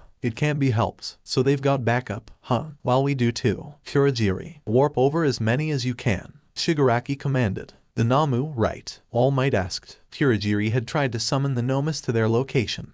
However, as several seconds flew by, not one portal had been opened by the warp villain. What are you waiting for, damn it? Shigaraki fumed. Sorry, Tamura Shigaraki. The Nomus were supposed to be in a fixed location but they're gone. Kurogiri explained. Huh? Shigaraki asked. It seems that you have a lot to learn, Shigaraki. You're still green, All Might said as he put a hand on Bakugo's shoulder. Your little league underestimated all of us. The soul of this young man, the police's diligent investigations, and our righteous fury. All Might then took his hand off of Bakugo and stood tall in front of the villains. Enough is enough. Your game has come to an end. Tamura Shigaraki, All Might said, looking directly at Shigaraki. All Might, please. You're the only hero staying respected. You are worthy. Spinner praised. Before Shigaraki could retort to All Might, he and the rest of the room started to hear distorted laughter starting to build up. They turned in the direction of the source to see Toga, whose lips and face contorted and changed to match Carnage as the laughter continued.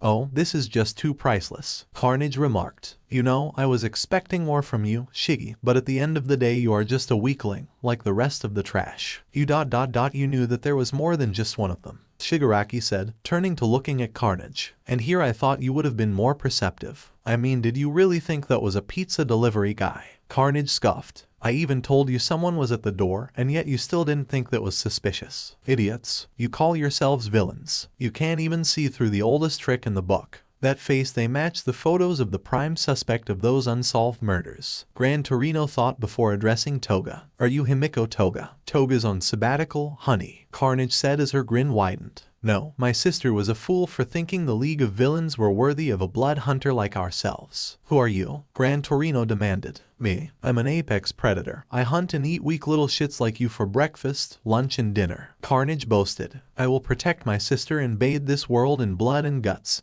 starting with the lot of you. In case you have noticed, you and your cohorts have been ensnared by my branches with no way to activate your quirks. Kamui Woods declared with confidence. Ha. You think you've caught me, and with wood of all things. Guess your brain is made of wood too, Carnage remarked. Also, you should look behind you. What? What do you mean? Kamui Woods said as he turned around, only for a red and black tendril to pierce straight through his head. Kamui, All Might, Gran Torino and Edshot exclaimed as Kamui Woods dropped to the ground while his quirk deactivated and allowed Shigaraki and the others to be free. You monster, All Might yelled as he charged towards Carnage to punch her, but the blood hunter cackled as she dove underneath the floorboards of the hideout and tunneled out of there at rapid speeds. Kurogiri, hurry up and get us out of here before they try and bind us with something else, Shigaraki ordered. This time, Kurogiri was able to open a portal for their retreat, and the remaining pro heroes had tried to stop them. However, several tar-like portals appeared within the bar and Namu all came through them. Nomus, but we already hit the warehouse containing them, Edshot exclaimed in disbelief. The officers inside had begun shooting at the Nomus that had already come out of their portals. But as more Nomus were appearing, the same tar-like substance suddenly burst out of Bakugo's mouth and started to envelop him. Oh crap, Bakugo said fearfully, with All Might trying to grab him, but he was too late as the substance had completely engulfed Bakugo before vanishing into thin air. No, the number 1 hero yelled. Outside of the hideout, Carnage bursted from out of the ground as she formed red and black organic matter around Toga's body, assuming a transformation that covered most of her body, though turned her red and much longer. The sight of the Blood Hunter appearing spooked most of the SWAT officers, and Tsukachi, seeing as one of the villains on their list had escaped the pro-hero's grasp. "Oh good, I was wondering when I would get a chance to eat again," Carnage remarked as she licked her lips in delight. "Shit, so that's the symbiote Brock warned us about, Carnage, the offspring of Venom," Tsukachi exclaimed as he drew his pistol. "Open fire." He alongside a few of the other SWAT officers then shot their guns at the Blood Hunter. Carnage however stood there as the bullets either flew past or hit her, absorbing and deflecting each shot fired at her before creating a tendril that ensnared a nearby SWAT officer, pulling them forward and took their head clean off with a big snap of her jaws. "What the fuck? Did she just eat him?" one of the SWAT officers yelled. Carnage laughed maniacally before forming a blade on her left arm and enlarged her claws on her right arm.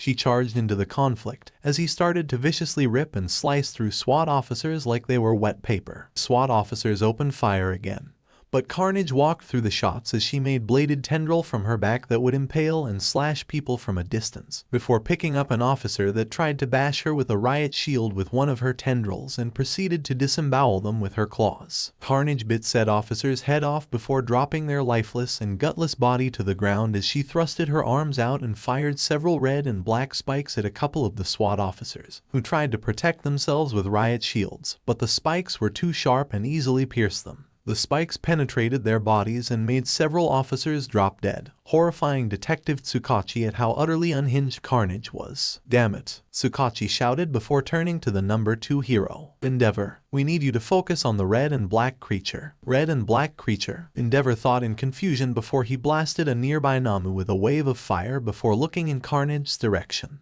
"What the hell? The powers it possesses, it's similar to Edward Brock and the alien known as Venom. Could this creature be connected?" "Hurry," Tsukachi called out as he fired more rounds at Carnage. "Stupid human, bullets don't work on me," Carnage yelled as she lunged towards Tsukachi, but then swiftly dodged a flaming projectile aimed at her. The Blood Hunter leaped back to see that the number 2 hero Endeavor was now focusing his attention on her. "Shit, this asshole with the fire quirk," Carnage thought as she treaded carefully around Endeavor before dodging a stream of fire that he shot at her. "If you're dodging my flames, then that must mean you're weakened by them, maybe even to a fatal degree," Endeavor remarked confidently. "I wouldn't celebrate yet, you flaming dickhead," Carnage said before she was able to slash Endeavor's chest with impressive speeds with one of her tendrils. "After all, you're the reason I live in the first place." "What the hell are you talking about? Are you referring to Brock and that alien parasite?" Endeavor asked in confusion. "Remember how you shot him with one of your flame attacks? Some of that found its way into my host here, and well, here I am," Carnage said with a gleeful smile as she swung her tendrils at him again, though Endeavor dodged each swing before creating a spear of fire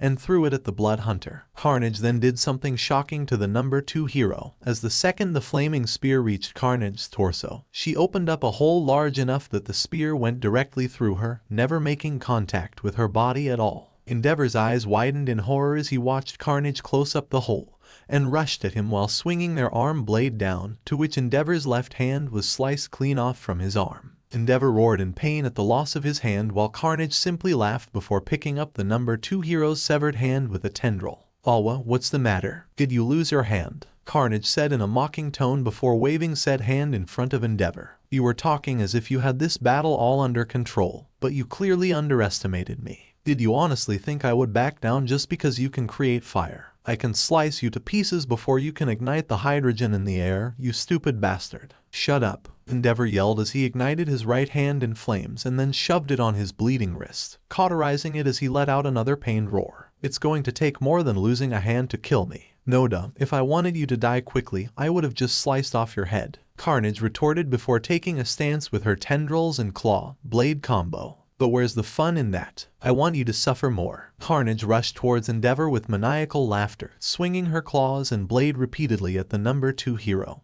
who barely dodged each of the attacks before being struck in the shoulder by her arm blade. Endeavor created a blade of fire in his remaining hand and swung it at Carnage, but the Blood Hunter dodged each of the swings before Endeavor then tried to blast her with a wave of flames. Carnage leaped over the wave of fire and landed behind Endeavor before attempting to stab them in the back, only for something to send them flying across the street and into a wall. Endeavor turned around to see a familiar black symbiote had landed near him. Venom, Tsukachi gasped as he turned away from shooting one of the Nomus. We found that psycho bitch, but we also found the raid. Venom exclaimed. But why are there all of these Namu? We had the League of Villains right where we wanted them, but then that red monster broke loose and killed Kamui Woods.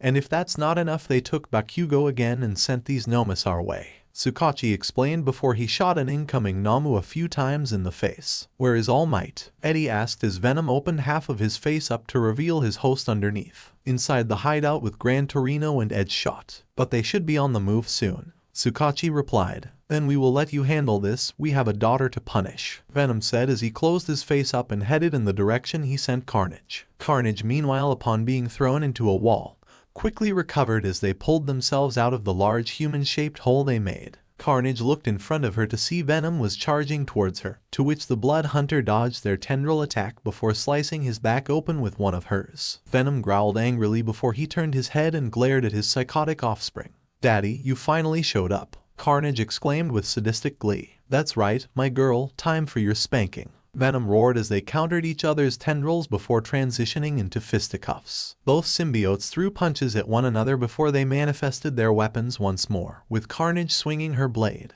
only for it to be blocked by a hardened tendril, to which the two began to duel one another with their respective weapon. The sound of them clashing similar to iron striking against each other. The two symbiotes stepped back as they fired off their tendrils at each other, countering each of their strikes with great precision. Looks like you're still pretty strong after I nearly killed you, old man, Carnage taunted. You got lucky, punk, Venom retorted. Don't you mean you got lucky? Carnage argued before she tried firing red and black spikes at Venom, who blocked them by forming a shield on his arm. We've let you rampage long enough. Time to get eaten, just like your brother. Venom growled as he turned his tendrils into makeshift drills and charged at the Blood Hunter. Not before I eat you, Carnage screamed as she charged towards the lethal protector with both arms turned into blades. The two symbiotes were about to land a blow on each other, however their weapons were incinerated by a powerful stream of green acidic liquid. Venom and Carnage were in disbelief as they turned to face the origin of the attack, the black and green-clad symbiote known as Sleeper. And who the hell is this guy? Carnage shrieked. Is that? Eddie asked inside of Venom. Another symbiote, Venom muttered as he glared at the newly arrived Sleeper. Clinters of Earth 946, you are in violation of trans-dimensional law, Sleeper stated to both of the symbiotes. Your presence in this universe risks an incursion, something that I cannot allow. By the will of the Knights of the Cosmos, I will dispose of you myself. Clinters of Earth 946, you are in violation of trans-dimensional law. Your presence in this universe risks an incursion, something that I cannot allow. By the will of the Knights of the Cosmos, I will dispose of you myself. These were the words spoken to Venom and Carnage by the newcomer, the symbiote known as Sleeper, who had vaporized both of their best weapons with a blast of acidic liquid. Venom was surprised by Sleeper's unique ability while also dreading the fact that they had encountered a symbiote native to this universe. Carnage, on the other hand, was angry at the audacity this interloper had for interrupting their fight. I don't know who you are, Mr. Knight of the Cosmos or whatever you call yourself, but this here is my kill, Carnage roared as she pointed at Venom. This is family matters only, so piss off. Sleeper then sunk into the ground, moving rapidly towards Carnage as a black and green puddle before solidifying his body and uppercutted the Blood Hunter into a nearby sign. Venom tried to land a strong right hook from behind him, but black and green tendrils bursted from Sleeper's body and ensnared his arm before they threw Venom overhead and into the road beneath with enough force to make a crater. What the hell? How did he turn into a puddle? Eddie exclaimed. He has no host ... This guy is 100% symbiote. Venom clarified. But I thought you needed a host to survive, Eddie argued. Venom then quickly recovered and dodged a few tendrils from Sleeper, while Carnage got back up and angrily lunged towards the autonomous symbiote, to which he split in two and made the psychotic youth go through him. Sleeper reformed himself before trying to blast Carnage with a stream of acid, but Carnage barely dodged before forming a scythe blade on her arm and tried swinging it at the black and green symbiote, only for Sleeper to dodge each of her attacks. Slippery bastard, stay still, Carnage yelled before firing off a barrage of tendrils at Sleeper, who caught each of them and bundled them together before throwing the Blood Hunter into the lethal protector, knocking them through a nearby building with impressive strength. Son of a bitch, this guy is tough, Eddie said within the downed Venom, who Carnage was on top of. No shit, Sherlock, Venom remarked as he pushed Carnage off of him and stood back up. He's strong even without a host, which makes it trickier to fight him. And if that's not enough, he has those acid powers that can melt our weapons into nothing. So our chances of winning are low. Eddie asked. Non-existent. Venom replied bluntly. Of course it is, Eddie said with an annoyed groan. Carnage leaped off the ground as her body boiled and contorted with rage and bloodlust before sprouting several tendrils,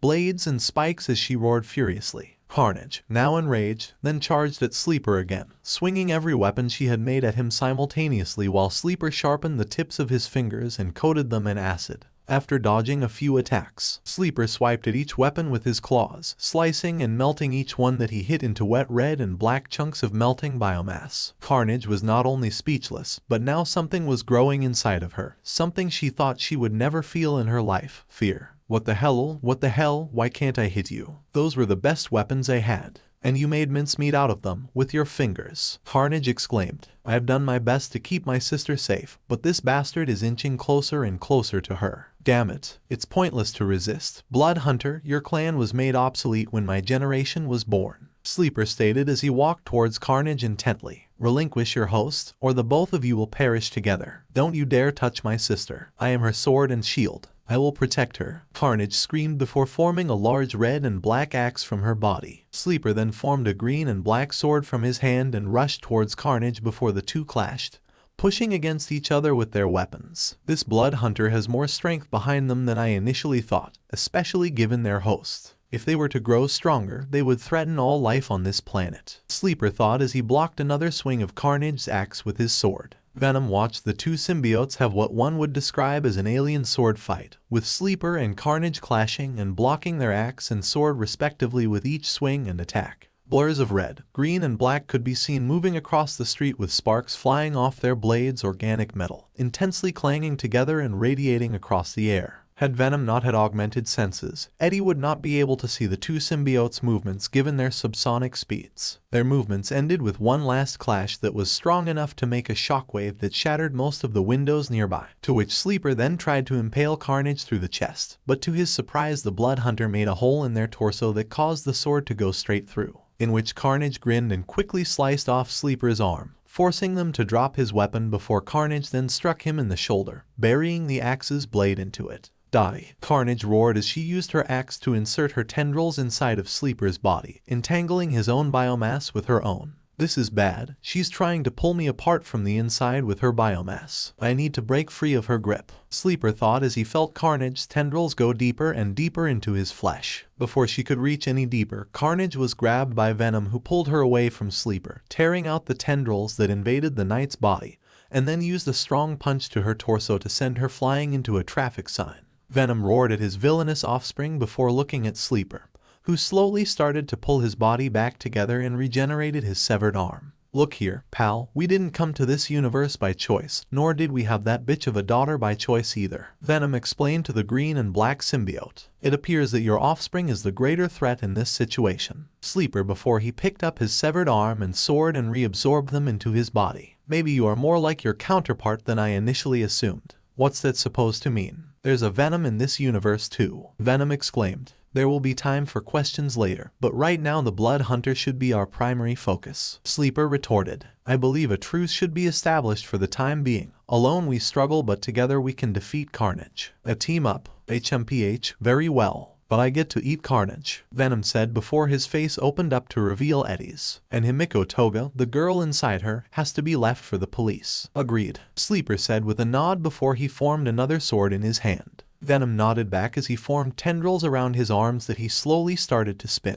Carnage got back up. Her body was twisted and contorted from hitting the traffic sign, and soon pulled herself together before glaring at both the other symbiotes. So it's like that now, huh? My dear old daddy teaming up with the new guy. Splendid, I'll just kill the both of you, Carnage said before reforming her axe and proceeded to charge towards them. That's quite enough, Carnage, a male voice said in the distance, causing the Blood Hunter to stop in her tracks. I think you've had your fun for today, my dear, for I cannot afford to lose you, not when I have discovered another path to ultimate power. Who's there? Show yourself, coward, Carnage yelled as she looked around her to try and find the source of the voice. What the hell is going on? Is someone from the League here? Eddie exclaimed nervously. These readings are massive. How can they be from a human? Sleeper thought as he looked at his HUD, showing strange energy readings and a human heart rate. A black oily liquid materialized into thin air, and out of it emerged a tall and imposing man wearing a suit and a black skull-themed mask hooked up to life support devices strapped to his body. Venom, Eddie, Carnage, and Sleeper both felt an intense feeling enveloping the air, a sinister aura akin to death itself. This was All For One, the true mastermind of the League of Villains and Tamura Shigaraki's mentor. This voice, I recognize it now, that must be him. All For One, Shigaraki's master, Carnage muttered, frozen in fear from the villain's sinister aura. Shigaraki's master? You mean this terrifying guy in the gas mask was the real leader of the League of Villains? Eddie questioned, both shocked and horrified. The man behind the man, so to speak, Venom remarked as he kept his guard up.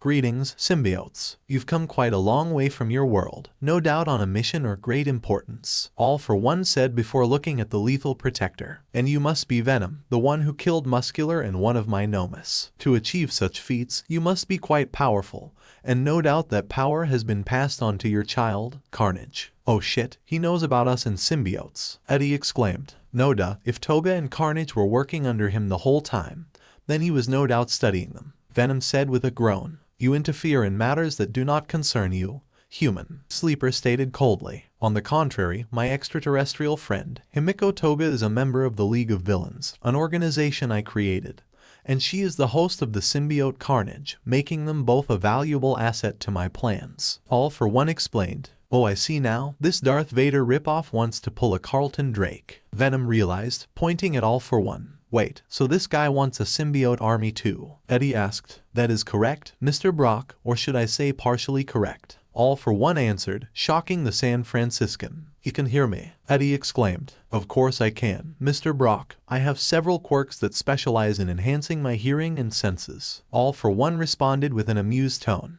Edward Brock from San Francisco, according to the police database. You have no doubt bore witness to most of what their species is capable of, where they come from and how they got here. Imagine what I could accomplish if I took yours and Toga's symbiotes and had them produce offspring that I can mold into perfect living weapons. If you think you can just take us and turn us into your breeding mules, then you are sorely mistaken. Discount Vader. Venom roared as he manifested more tendrils. I believe it is you who is sorely mistaken about many things, Venom. You see, my power is unrivaled in this world and beyond, therefore your acts and protests of rebellion are irrelevant. All For One declared before he created several black mechanical tendrils that glowed a faint red and skewered Carnage on them, making the Blood Hunter roar in pain. All For One lifted Carnage up before he created another black oily portal that he walked into. Venom and Sleeper tried to act fast, leaping towards the portal and attacking it, but it disappeared before they could hit anything. Damn it, that bastard got away, Venom yelled angrily, and he took Toga and Carnage. Eddie retorted, now he'll be able to make more symbiotes. There cannot be any more illicit reproduction on this planet, especially by a blood hunter, Sleeper stated. Blood hunter, you mentioned that before, is that what Carnage is? Eddie asked. The red ones, Eddie. The worst of the symbiotes, Venom answered. Unstable and vicious, their clan was at war with ours, but in this universe they are now extinct, Sleeper explained. But a blood hunter from your universe cannot be allowed to bear children. They would ravage this world and all of humanity along with it. Then we need to track down All For One, save Toga and kill Carnage, Eddie exclaimed. Easier said than done, Eddie. We have no idea where he warped to, Venom argued. Not necessarily, Sleeper said as he brought up a holographic HUD that showed some energy readings. When he created that portal, it left residual shifts in space that created an echo of where they traveled to. And we can follow it to his location. Eddie asked. If we move now, then yes, Sleeper replied with a nod. Then let's stop wasting time and track down this asshole, Venom declared as the lethal protector and Knight of the Cosmos headed out to find their prey. Moments before the encounter with Sleeper, what lay before onlookers was the debris and rubble of what once was a warehouse. Its concrete and metal was scattered across the ground. Fire and smoke obscured some of the destruction while there were critically injured or unconscious pro-heroes about. Best Genist, Mount Lady, Tiger, Gang Orca and various SWAT officers were all across the destroyed warehouse. And though the pro-heroes survived, the same could not be said for the officers, who died from the explosion or shrapnel flung by it. Suspended in the air and having a black aura around his body was All For One, who looked at the chaos he had unleashed upon his adversaries. Tamura has finally started thinking rationally and making decisions by himself. All For One said to himself, I do wish you hadn't gotten in his way. Now then, shall we begin? All For One used his sensory quirks to see where each of the pro-heroes were. finding the closest one that was also in front of him to be Best Jeanist, who was completely speechless at the power the symbol of evil displayed, and with so little effort as well. All for one began to clap mockingly at Best Jeanist and his comrades, both as if to show respect and disrespect to his adversary. "I see why you're the number 4 hero, Best Jeanist," he stated. "That blast should have annihilated the lot of you, but you were able to manipulate everyone's clothing and pull them out of the way just in time. Quick thinking. Consider me impressed." It's him, Best Jeanist thought as he stared at All for One, remembering what he and the other pro heroes were told during their briefing with the police department, which included their objective of capturing the mastermind behind the League of Villains. It wasn't supposed to go like this. The number 4 hero then began to slowly lean forward, using whatever strength he had left, and used the threads from the back of his jacket to support himself. But that doesn't matter. A true hero doesn't believe in excuses. He continued before attempting to attack All for One with a barrage of threads from the front of his jacket. But they hardly reached his target as All for One simply pointed at him to shoot out an air blast that tore through the threads and opened a hole in Best Jeanist's gut. The number 4 hero was rendered unconscious as his eyes rolled back into his head, and lay still on the ground with his blood-soaked body on display. "Now I see, your strength comes from practice and practical experience, not raw power," All for One said while floating back to the ground. "I don't need your quirk. It wouldn't pair well with Tamura's disposition." One of the black liquid portals then opened up in front of All for One, which then slowly dissipated while Bakugo appeared in front of him. "Damn it." Bakugo coughed while the black liquid was still in his mouth. "The hell? My apologies, Bakugo," All for One said before the student in training coughed out the last of the liquid and looked up at him. Not too long after, a few more portals opened up behind Bakugo, which had the members of the League of Villains excluding Himiko, Toga, and Carnage. Spinner fell to his knees as he coughed out the remaining liquid while Dabai was still unconscious and Kurogiri was on the brink of collapsing after overusing his quirk. "This black stuff reeks. I love it," Twice yelled while switching demeanors. "Master," Shigaraki said as he bowed his head down towards All for One. "So, you failed once more, Tamura," All for One said as he walked towards his protege. "But you must not be discouraged. You'll try again. That's why I brought your associates back with you, minus one exception. Even this child, because you judged that he was an important piece on your game board." All for One walked towards Shigaraki and extended out his hand. "Start over as many times as it takes. I am here to provide you with help. All of this is for you," All for One spoke, to which Shigaraki looked at his mentor and adoptive father with awe. "All Might will no doubt pursue me in order to rescue Bakugo. Though I had intended to allow Tamura and the League of Villains to escape even at the cost of my own freedom, my plans have changed. I no longer am simply grooming this child into my successor, I am also building an army." All for One thought before looking up at the sky. "Master, what do we do now? They've chased us out of our hideout and they'll most likely converge on our location once they realized where you warped us to," Shigaraki asked. "Calm yourself, Tamura, we have a moment to prepare for when they arrive.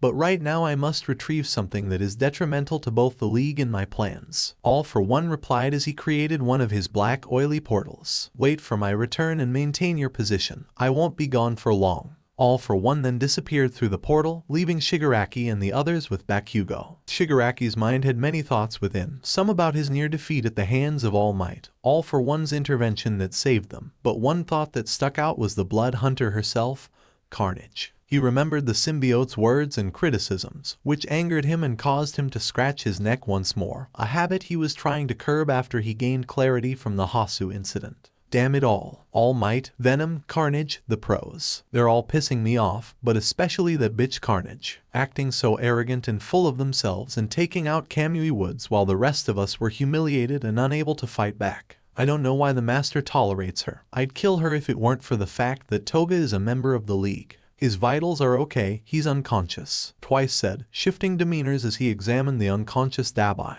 "He might be out for a while. I hope he never wakes up." "Kurogiri, how are you holding up, my friend?" Mr. Compress asked the Warp Gate villain. "I was able to use my quirk to allow us to escape from the hideout, but my mind was without clarity in that brief moment and so I sent us into immediate danger. But the master was fortunately able to warp us here before they arrived at our location." Kurogiri explained before standing back up. "I won't be able to use my quirk again until I've recovered my strength, which means we'll need to wait for All for One to return if we decide to try and flee again," Spinner said as tinkered with a bunch of knives he was concealing within his body armor. A few minutes passed, and one of All For One's oily portals appeared, and out of it came All For One himself, who had Carnage skewered on black mechanical tendrils. Carnage herself was shaking and flinching, as if she was trying to break free from his grip, but her body could only struggle as the tendrils overrode her and Toga's bodily functions. "I have returned," All For One declared. "Master, you mean to tell me that Toga and that crimson annoyance are what is detrimental to your plans?" Shigaraki, surprised by the Blood Hunter's presence. "Not Himiko Toga herself. All I require is the symbiote attached to her," All For One clarified.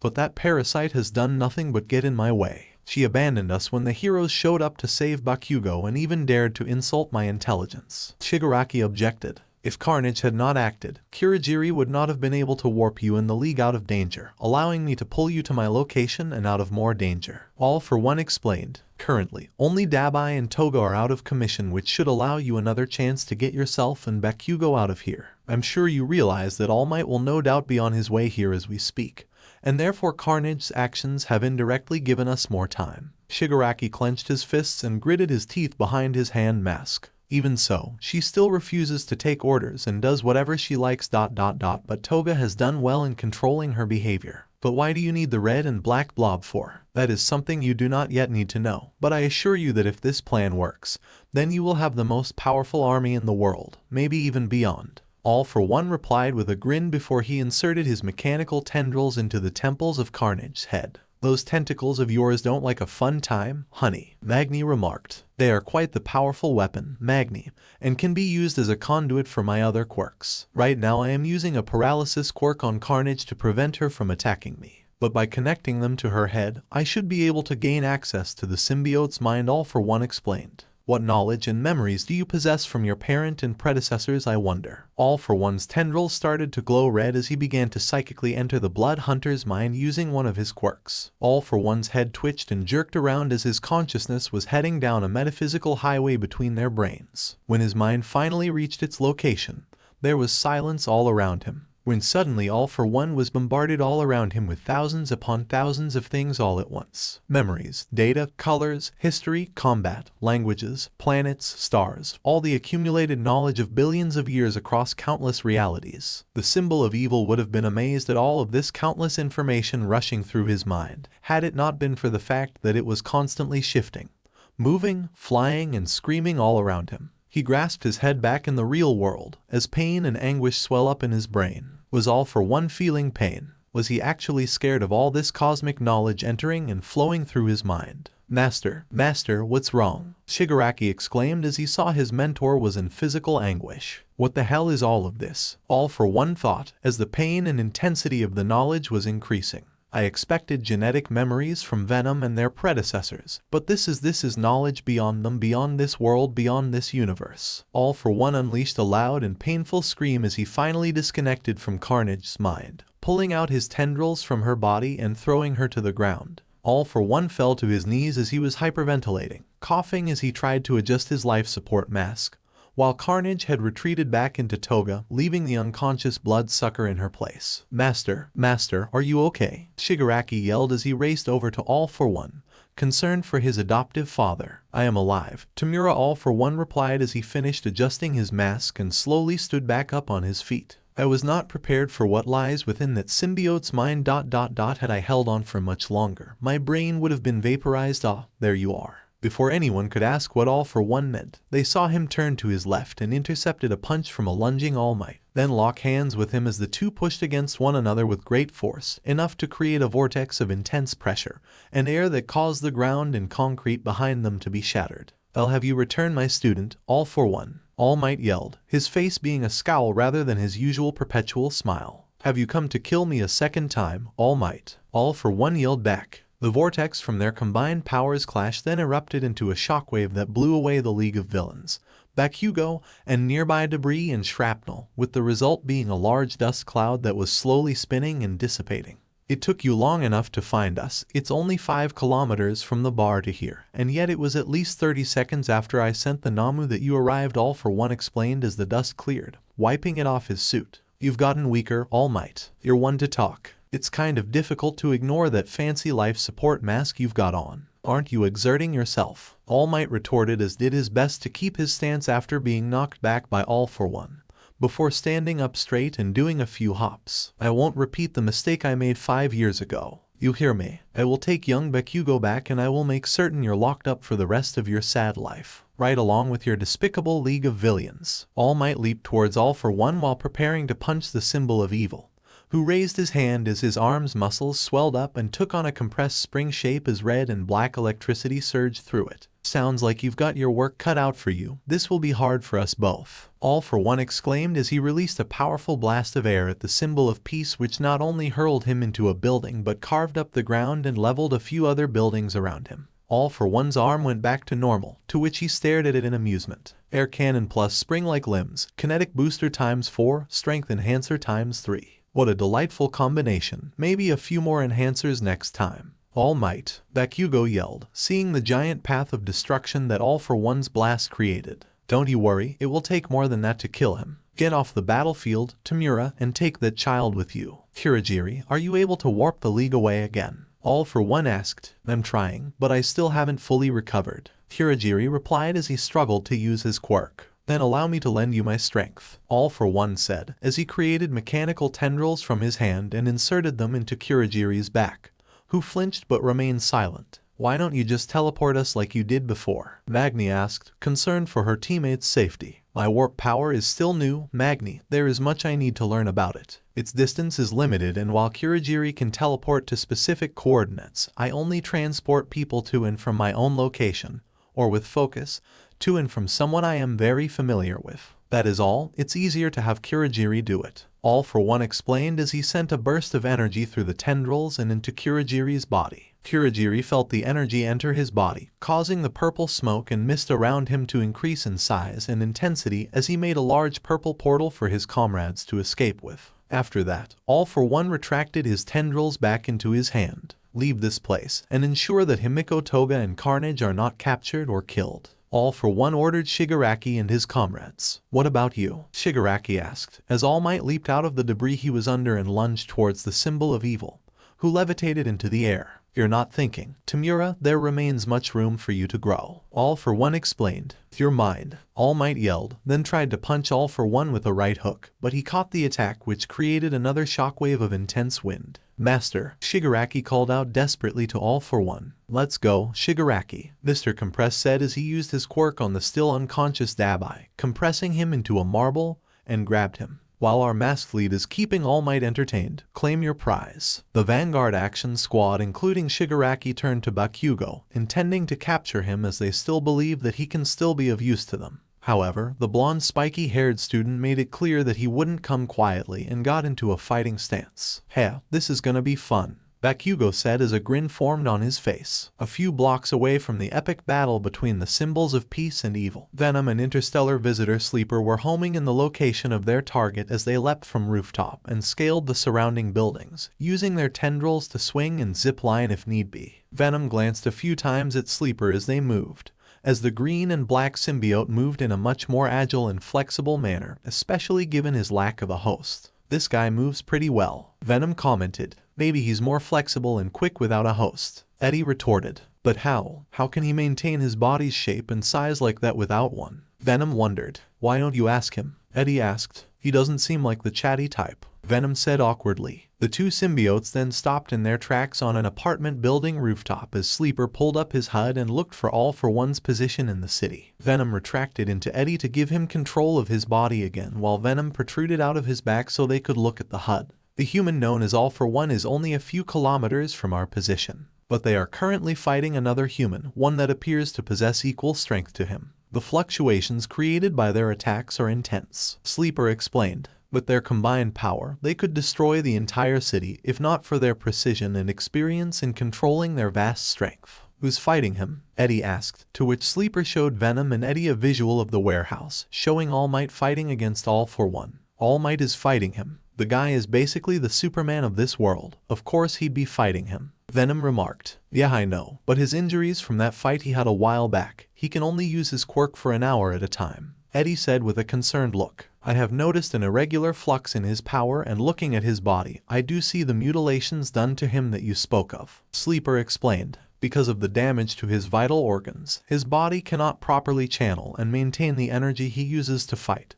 limiting his physical capabilities. Against a foe of this caliber, there is an 80% chance that he could permanently lose the power he has left should the fight be prolonged. But that means All For One could kill him if he gives out first, Eddie exclaimed, realizing what Sleeper's analysis meant. We need to get over there and help. We cannot charge headfirst into this conflict. Their combined strength alone could prove hazardous for us and those around them. Not to mention, All For One could immobilize the Blood Hunter and no doubt possesses other abilities that could weaken or stun us. I think I agree with the living hazmat suit, Eddie. Venom commented. My mission does not require that I assist humanity, only to ensure that an incursion does not happen due to your presence. I need to retrieve the Blood Hunter so she can be dealt with, and then we can focus our efforts on sending you back to your universe. Sleeper explained. Our universe? You mean you could send us home? Eddie asked. Theoretically, yes, it's a work in progress. Sleeper replied. That's good enough for us, Eddie said with a shrug. So how come you don't have a host? I thought symbiotes would die if they weren't bonded to one.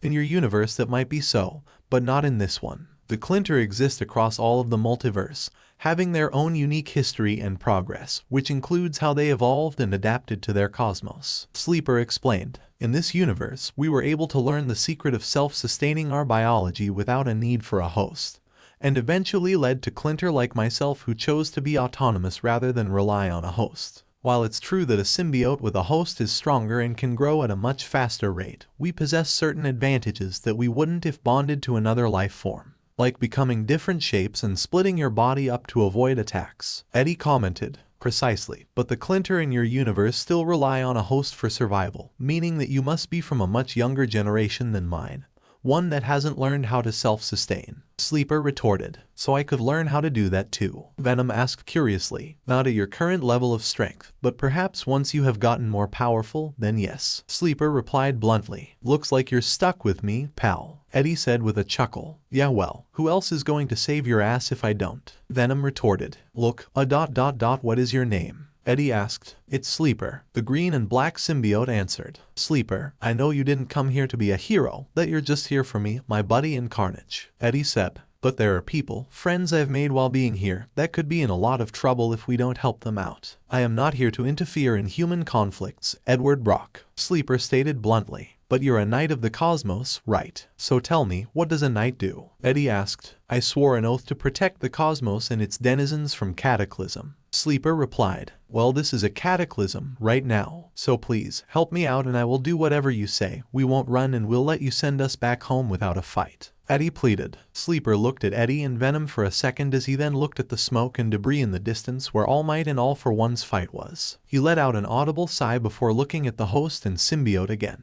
If we move now, we should be able to minimize the destruction and casualties. Thank you, Eddie said before Venom formed around him and took control of his body. Let's go and kick some ass. While All Might was holding off All For One, Bakugo was fortunately able to escape the League of Villains thanks to the efforts of his classmates who, without engaging in combat with the villains, were able to take him to safety and allow the #1 hero to finally get serious. On top of that, the pro heroes Mount Lady and Gran Torino were able to stop the villains' attempt to prevent Bakugo from being rescued. You're too slow, All Might remarked at Gran Torino. You're just too fast, hotshot, Gran Torino countered. So you saw the kid, right? He's turning out to be more and more like you every day. Not a compliment. After his experience in Hosu, I didn't think he'd come to the battlefield. Damn teenagers. All Might groaned in his thoughts before looking back at All For One. Shimura's friend, huh? All For One asked as he stood back up from the #1 hero's attack. It's shameful that I needed their help, but now I don't need to pull any punches against you. You're finished, All Might declared as he pointed at All For One. One left over here, I'll handle them, Gran Torino said, looking at Shigaraki who was the only one left conscious. They got us. Turn the tables of this fight with a single move, All For One stated as 3 of his fingers turned black and red before shooting out tendrils past All Might and into Magna's body. Forcible quirk activation. Magnetism. Gran Torino dashed towards Shigaraki and tried to kick him while Shigaraki attempted to attack them, but his head glowed a bright blue and he was pulled back. In fact, all of the unconscious members of the League glowed blue and were pulled towards the unconscious body of Toga who was glowing pink. All For One then fired a blast of air at the unconscious Toga which knocked her into the portal, causing the other members to follow her through via the magnetic force they were tethered to, though Shigaraki was still fighting the effects of the quirk. Wait, don't master, Shigaraki pleaded as he was slowly being dragged towards the portal by Magna's quirk. Too so fast, Gran Torino yelled as he tried to intercept Shigaraki,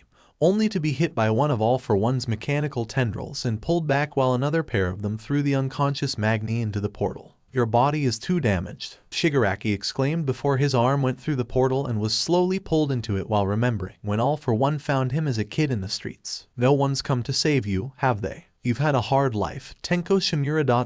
Don't worry, I am here for you. Shigaraki's hand mask fell to the ground as he reached out to his mentor with panic and fear surrounding his face. No, I won't go. Upon fully going through the portal, Kyojiri's quirk deactivated, closing it and allowing most of the League of Villains members to escape. You must continue to fight, All For One stated as he used his warping quirk to transport Gran Torino in front of All Might, who was lunging towards the symbol of evil with a punch. Warping plus shock inversion. All Might unintentionally threw the punch meant for All For One at Gran Torino's face, only for the force of the punch to be redirectly back at the symbol of peace, hurting both pro heroes at the same time and tearing off the left sleeve of All Might's costume. I'm sorry, All Might exclaimed in horror at the realization that he had hit his mentor. King in Black. What is this? Is someone inside my head? All For One thought as he heard a distorted and eerie voice inside of his mind, uttering this phrase with a hint of dread behind it only to return his focus to the battle at hand. I only came to save Tamura and ensure the next phase in my plans were not jeopardized.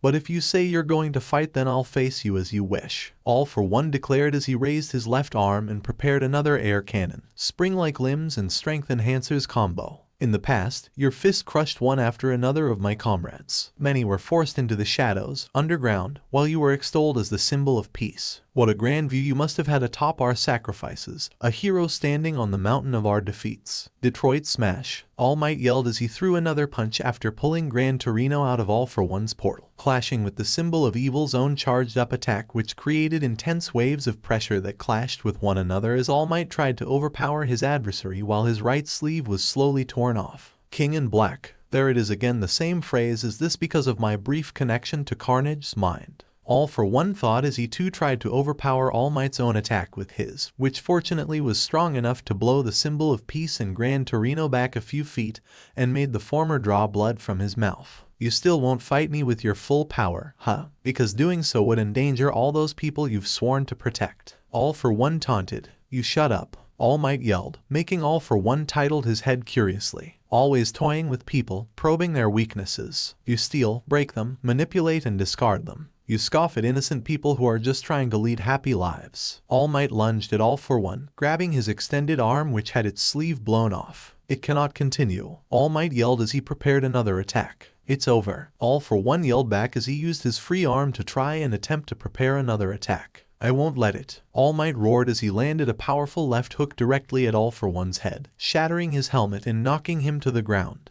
Toshinori Gran Torino said faintly, noticing as steam was coming out of his body. You've reached your limit. What's wrong? All For One asked mockingly despite All Might's fist being pressed into his face. You seem to be worked up about something, All Might. I've heard that same exact line before, you know. All Might's eyes widened as he listened to All For One's chuckles. From the person who had won for all before you, Nana Shimura. Of all the things that Tsukachi had expected today, fighting off Nomus alongside SWAT officers and pro heroes was not one of them. He carefully dodged a few attacks coming from the biological weapons before opening fire, spraying bullets in each direction despite how futile it was. The bullets didn't penetrate their skin, with some bullets ricocheting off their bodies and hitting the SWAT team back, which was alarming for the detective and his allies. It was especially more difficult as the one mowing them with such ease earlier is now missing a hand. Damn it, these monsters are too powerful for our SWAT team. Not to mention most of our heavy hitters are either busy or too weak to fight, Tsukachi thought before he rolled out of the way of an incoming Namu before shooting its eyes. Endeavor meanwhile was in a bit of a sticky situation.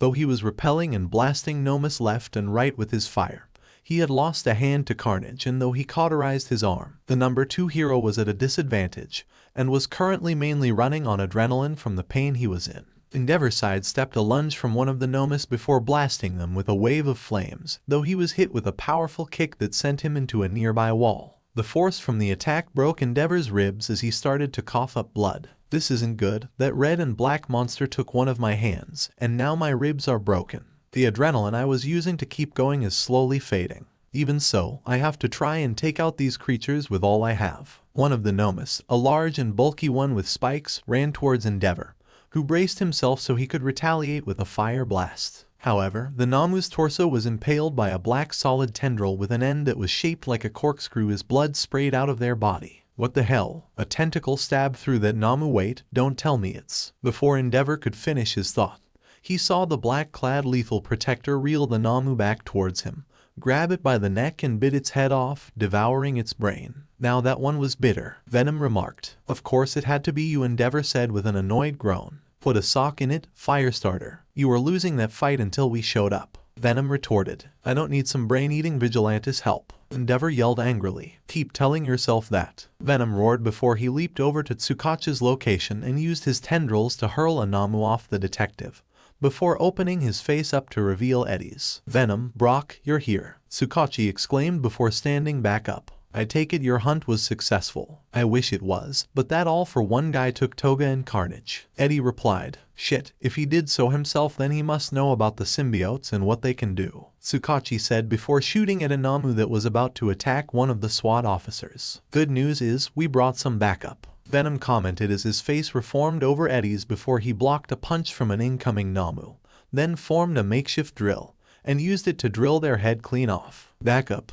Tsukachi said before he turned and saw what looked like a black and green figure with 4 red eyes battling a group of Namu. The figure, the Knight of the Cosmos Sleeper, swung his green and black tendrils around at the Nomus, the tips laced with acid which burnt their flesh and made quick work of the biological weapons as each lashing from his tendrils ate away at their body. One of the larger Namu tried charging at Sleeper, but he raised his arm up and blasted them with a jet of acid, melting their upper body down to the bone as it lifelessly collapsed on the ground. A flying Namu then spat out fireballs from its mouth at the Knight, to which Sleeper morphed his body into various shapes to avoid each projectile, then formed a spear from his biomass that he threw at the flying Namu, hitting it square in the head and sent it crashing down near his location. Sleeper then took out the spear from the Namu and reshaped it into his sword, then quickly dashed towards more Nomus that he proceeded to slice and dice into pieces. Another symbiote, Tsukachi thought, amazed by the impressive skills and strength Sleeper was displaying. Whoever they are, they're making quick work of the Nomus. With him and Venom, we should be able to finish them off and go and help All Might. Sleeper is going to town on those Nomus, Eddie commented. Oh please, these Nomus are just jobbers, they die pretty easily. Venom scoffed before he weaved around an attack from another Namu and then proceeded to grab and piledrive them into the ground, before biting their head off and then shot 2 tendrils at a flying Namu and with a strong tug, ripped the creature in 2. Sleeper dodged and blocked attacks from the stronger Nomus with his sword before using tendrils to hold the Namu in front of him in place and sliced them down the middle, cleaving them in half. Sleeper then dodged a kick from another Namu and then became a green and black puddle which quickly sunk underneath them, and when the Namu could not find its target, Sleeper solidified his body and decapitated the Namu from behind with his sword. The Knight of the Cosmos looked around him, seeing a dozen Namu surrounding his position, and so he grabbed his sword with both of his hands, which made the blade emanate a green glowing gas. As the Namu got closer and closer, the sword then transformed into a colossal blade with green glowing edges and black vein-like structures in the center. Then with a mighty swing of his arms he cleaved through every Namu coming in his direction, slicing them into pieces. This display of power and technique was not unnoticed by Eddie, Venom, Endeavor, and Tsukachi. He took out all of those Nomus with a single strike from his sword. Just who is this guy, symbiote? Both Endeavor and Tsukachi thought, shocked and amazed by the Knight's power. That was so cool, both Eddie and Venom exclaimed in unison. Sleeper checked if there were any survivors from his attack, but fortunately found nothing in its vicinity. The sword deformed back into biomass which he absorbed into his body as his stance became slightly unbalanced, as if he was fatigued from using that technique. Venom raced towards Sleeper as he formed 2 makeshift drills on his arms which he plunged into the back of the last Namu in the area, knocking them a few inches near the Knight of the Cosmos before he then threw the biological weapon into the air with great force. Venom then combined his drills together into a massive one which he spun as he launched himself into the air, intercepting the last Namu and drilling through their entire body, leaving a bloody and visceral mess that rained down towards his allies below. Venom retracted the drills back into him before landing next to Sleeper with a slouching pose with one hand on the ground and the other stretched behind his back. What are you doing? Eddie asked. I'm doing a superhero pose. Venom replied. This looks stupid, cut it out. Eddie said. Shut up, it looks cool. Venom argued as he stood up and went back inside of Eddie's body. We have neutralized all of the biological weapons identified as Namu in this area, Sleeper said before looking at his HUD. 30 human casualties and 15 of them are injured. How do you know that? Tsukachi asked, approaching the green and black symbiote. I have sensory capabilities that allow me to detect and observe such happenings. Sleeper replied. I suggest you take those who are injured to a hospital as soon as possible. And you are? Tsukachi asked. Sleeper, Knight of the Cosmos, a child of Clinter. The knight replied. He's a symbiote who is also a space cop. Venom remarked, protruding out of Eddie like a snake. Knight, Sleeper insisted. Same thing, kid. Venom argued. Just because you are chronologically older and from a previous generation does not give you permission to refer to me as a juvenile. Sleeper coldly asserted. Someone sounds like they need a vacation. Venom said, rolling his eyes. By the way, what was that crazy-ass sword you were packing? I haven't seen a symbiote make such a strong weapon before. That was my Necrosword. Sleeper replied. Necrosword? You mean the god-slaying blade from Clintarian legend? Venom exclaimed in shock and surprise. You have a sword that can kill gods? Eddie asked anxiously. What? No, this isn't the Necrosword from legend. Symbiotes who have gained a significant amount of power and experience can create a powerful blade that utilizes a small portion of all black's might in battle, whether it be to fight against a stronger opponent or make quick work of legions and armies. Sleeper explained. That sounds pretty rad. Eddie remarked. We can gawk at cool weapons and stuff later. Right now we need to get to All Might's position with backup. Deadshot was escorting local civilians to safety the last time we saw him, so it's likely he's headed towards the battle already, Tsukachi said as he reloaded his gun. But we also need to get those who are injured to a hospital. Eddie added. The SWAT cops who are alive and Endeavor all need treatment. I can still fight, you annoying bastard. Endeavor roared as he walked over to the others. Not with that missing hand you aren't, and the adrenaline in your system from the pain is what's keeping you from passing out. What happens when your hormones finally give out when fighting All for One? Tsukachi questioned. I hate to admit it, but you're right, Endeavor concluded as he stared at the stub where his hand used to be. But then who will assist Deadshot in backing up All Might? We'll go. Sleeper and I should be able to back him up. Venom replied. I cannot engage in battle in my current condition. Using my Necrosword's full power has drained me. Sleeper explained. Then Venom and I will go alone. Eddie stated. Are you forgetting that you're still engaging a vigilante? That the commission only agreed to keep you out of prison so long as UA kept a close eye on you? Tsukachi argued. If you try and interfere in this fight, do you really think that matters right now? Eddie roared, surprising Tsukachi and Endeavor with how much ferocity and anger was in his voice. All Might is out there fighting the biggest villain on the planet, the villain who is going to use Carnage for whatever fucked up schemes he's planning. If All Might's power gives out before he can finish the job, then this country will have lost its #1 hero, all while we could have done something to save him. If you want to arrest or imprison me, go ahead, but I am going to save my friend and no one, especially some well-dressed assholes in an office, are going to tell me otherwise. Sleeper was not one to be fazed by much in his line of work, but he was intrigued, if not impressed by Eddie's resolve and willpower, confirming to him why Venom not only chose him as his host but why he was changed so much by him. Tsukachi was unsure how to respond as he gritted his teeth and gripped the handle of his gun. He then let out a loud groan as he put his hands to each side of his head. Fine, go and help All Might. We're in no position to make you do anything. Plus you did save our asses from those Nomas. Thank you, Tsukachi, Eddie said as Venom formed over him. Leave it to us. Be careful you two. From what All Might explained to me, All for One can steal people's quirks and either use them himself or give them to other people. He has hundreds of quirks at his disposal, and no doubt some of them involve sound and fire. Tsukachi explained. Then I guess we'll just have to be smart about this and not get hit. Take care of the injured and Firestarter over there. Lethal Protector, away. Venom yelled as he took off with a sprint, before leaping in between surrounding buildings and headed to All Might's location. All Might and All for One continued their fight, with the symbol of evil at first attempting to psychologically catch the symbol of peace off guard. However, Gran Torino was able to get his disciple to focus on the fight at hand despite the internal conflict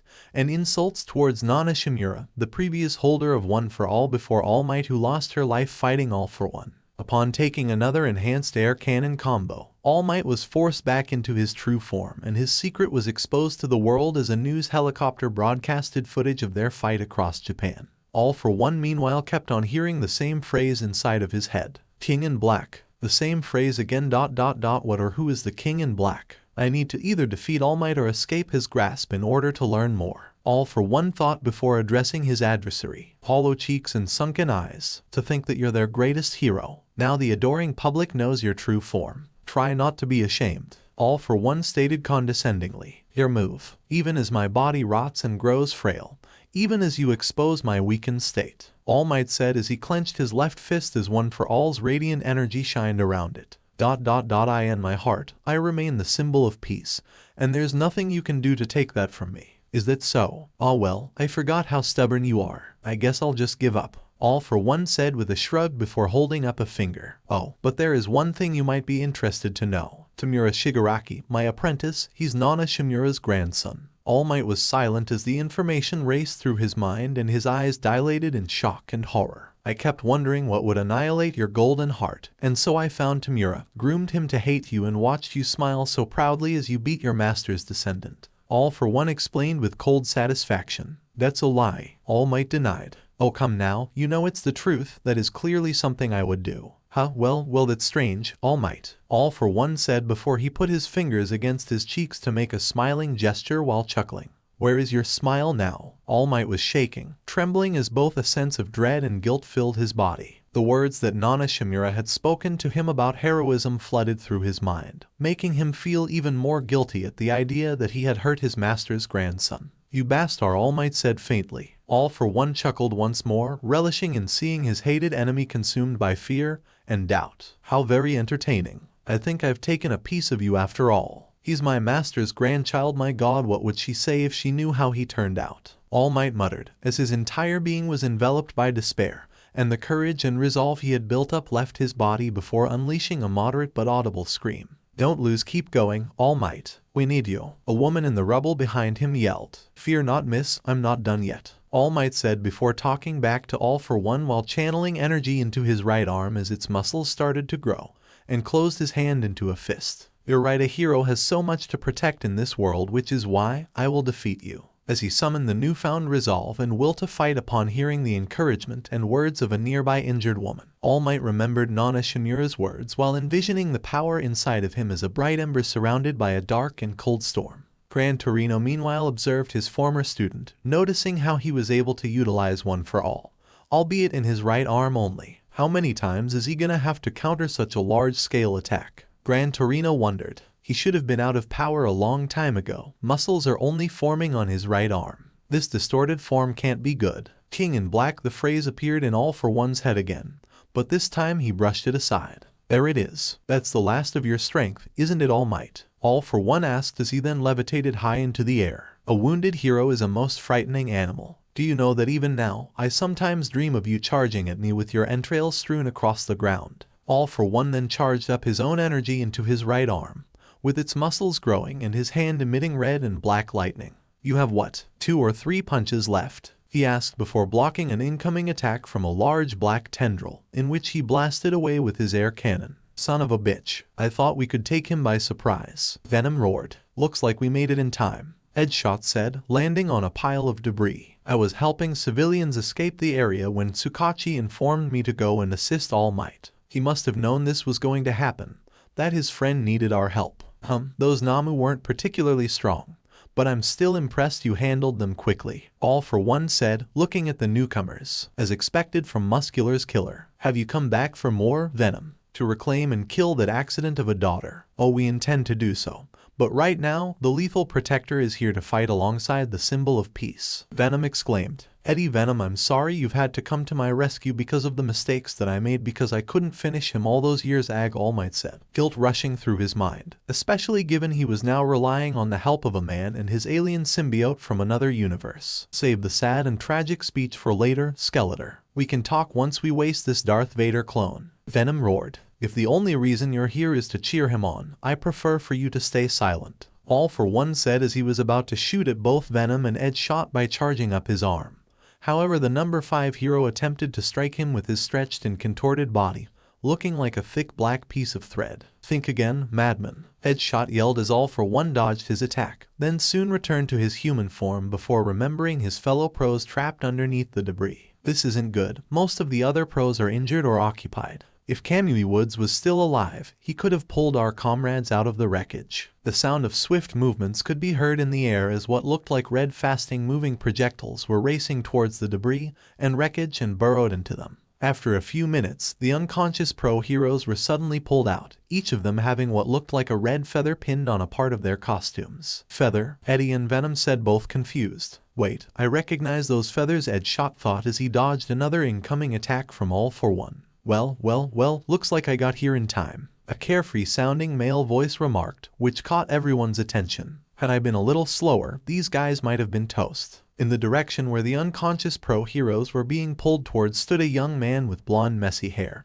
gold eyes and stubbles around his chin. He wore a black high-neck shirt with a yellow pattern looking like ripples in water, a tan jacket with white fur trimming, tan cargo pants and black gloves and shoes. However, his most distinct features were his headset with a gold visor and his large red avian wings that protrude out of his back, and upon the unconscious pro heroes being sat on the ground, the feathers that were used on them returned to the young man's wings. This was the number 3 hero, Hawks. Who the hell is this guy? Venom exclaimed. He has wings like a bird. I knew it, Deadshot said in relief. My, how desperate the heroes must be to ensure the status quo. Lives on All for One said mockingly. I didn't expect to see the number 3 hero here as well, but I guess I can add you to the list of people to kill. Hawks. All of you came, All Might said. Of course we did. We can't do much, Tiger stated as he helped the woman out of the rubble. But if we can help a little, then we have fulfilled our duty. Thank you, All Might responded as he watched as Deadshot and Venom proceeded to continue battling All for One. Deadshot morphed his legs into black threads which he tried hitting All for One with, but the symbol of evil dodged and prepared to use his air cannon, only for the lethal protector to use a tendril to interrupt and lunged at All for One with an attempt to punch him.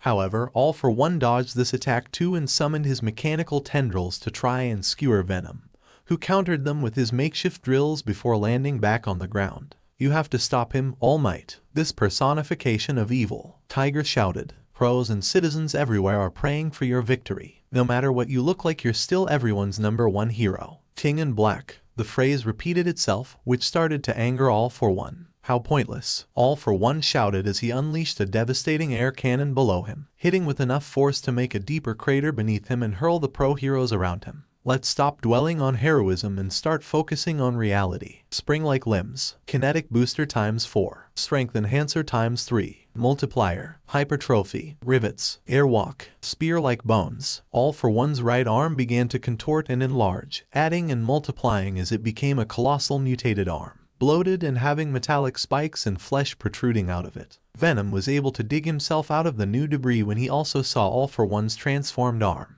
Holy shit, that arm is huge. He must really work it out, Venom commented, much to Eddie's annoyance. The shockwaves until now were simply to wear you out. I knew it would take much more than that to kill you. In order to put you down for good, I'll punch you with the ultimate combination of quirks I have stored up within me right now. This will end you, All for One declared as he and All Might pulled back their arms in preparation of their punches. I wasn't certain until we exchanged blows tonight, All Might, but now I am. One for All no longer dwells within you.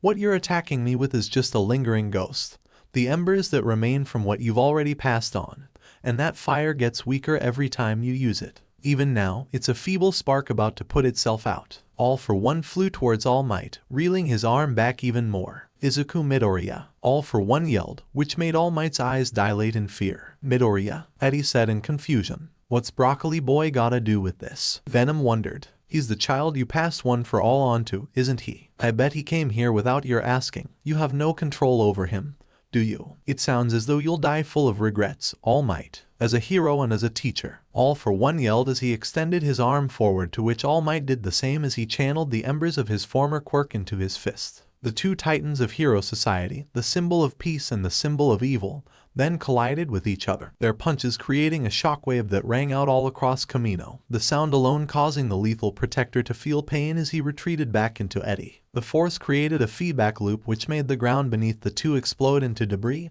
and wreckage once more. King in Black. This never-ending phrase is starting to piss me off, and this fool is still resisting my punch. All for One thought as he focused back on their clash. Impact Recoil. The newly activated quirk increased All for One's power with the intense force of the punch traveling down All Might's arm and bursting a few blood vessels. All for One started to push All Might back towards the newly created debris as thoughts of Midoriya rang through his head. You're right, as his teacher I should have reprimanded him for coming here, All Might admitted as he kept trying to push back against All for One's attack. I failed, which is why I have to make it up to him. I see ... the weak embers inside you are resisting. trying to rekindle some of your former strength. A desperate attempt to rage against the inevitable and fulfill your duty. All for one stated before putting more force into his arm. But it's not enough. When you think you can't go on anymore, remember Nana Shimura's words echoed in All Might's mind and caused him to stand his ground, halting All for One's assault. I'll beat you not because I'm a symbol, but because I'll do as my master did for me until I finish training young Midoriya until he's ready, All Might said as he summoned more of One for All's fleeting power. King in Black, King in Black. All for One used his left arm to grasp his head, feeling an aching sensation around his brain.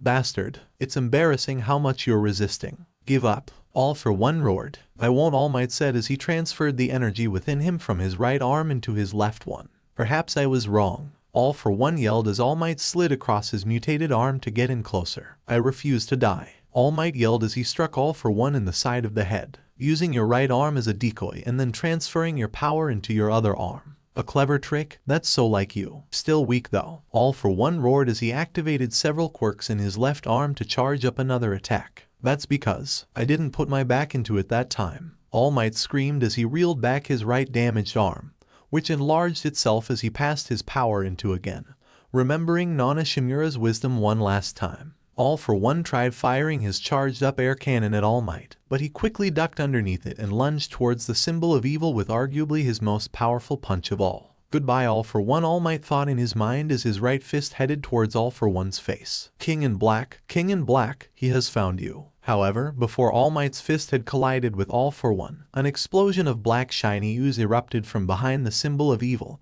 and several tendrils ensnared him, quickly pulling him in and then disappeared with a low screech. All Might's eyes widened as he ended up tripping, causing his supercharged arm's momentum to not just knock himself to the ground but causing an eruption of concrete, metal and debris in the direction of where he landed. The news helicopter, the pro heroes, the people watching the live feed at home and in the city were in shock as they saw how the symbol of evil got away, and their symbol of peace had finally lost his remaining power, and it was all for nothing. Midoriya was filled with dread and panic while Eddie and Venom were both filled with anger and helplessness.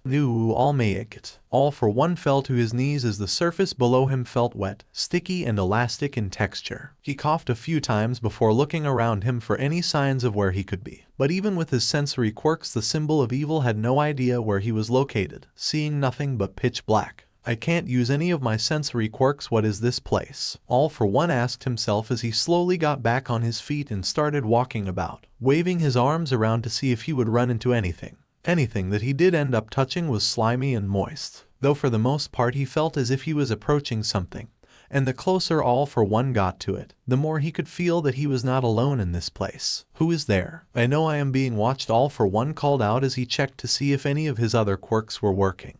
And though he was able to activate them, he could not maintain their form due to his injuries. Show yourself. Turn on the light. As soon as the word lights were mentioned, a pair of red demonic eyes appeared in view, and though they were the only light source in this location, All for One could immediately tell where these optical organs were. You dare mention the light in my domain? A sinister and powerful voice echoed throughout their location. You have interfered in an important fight of mine, and so I demand that you send me back so I can finish the job, All for One said to the individual in front of him. You call out to me, seeking knowledge and power, and then you have the audacity to refuse my answer. The voice retorted with a hint of anger, making the symbol of evil realize something. So then you must be what I connected to when I accessed that symbiote's mind. All for One commented. It's true, I wanted to learn more about their kind. The more I discover, the easier it will be to turn into the perfect weapon. Your breach of the hive mind was felt radiating across the entire multiverse, and so when it reached my domain, I was curious as to who would be foolish enough to enter the neural network of my creations. The voice explained as more sources of red-colored light appeared, allowing All for One to use his sensory quirks and make out a humanoid figure within the darkness. Apologies, but are you telling me that you were the one who created the symbiotes? All for One asked inquisitively. Who are you, and how did you bring me to this place? The humanoid figure's details became more visible, showing that he had long wavy hair that reached down to his shoulders and was quite slender, yet nothing about him screamed human or normal. I am the living abyss. I existed before this reality,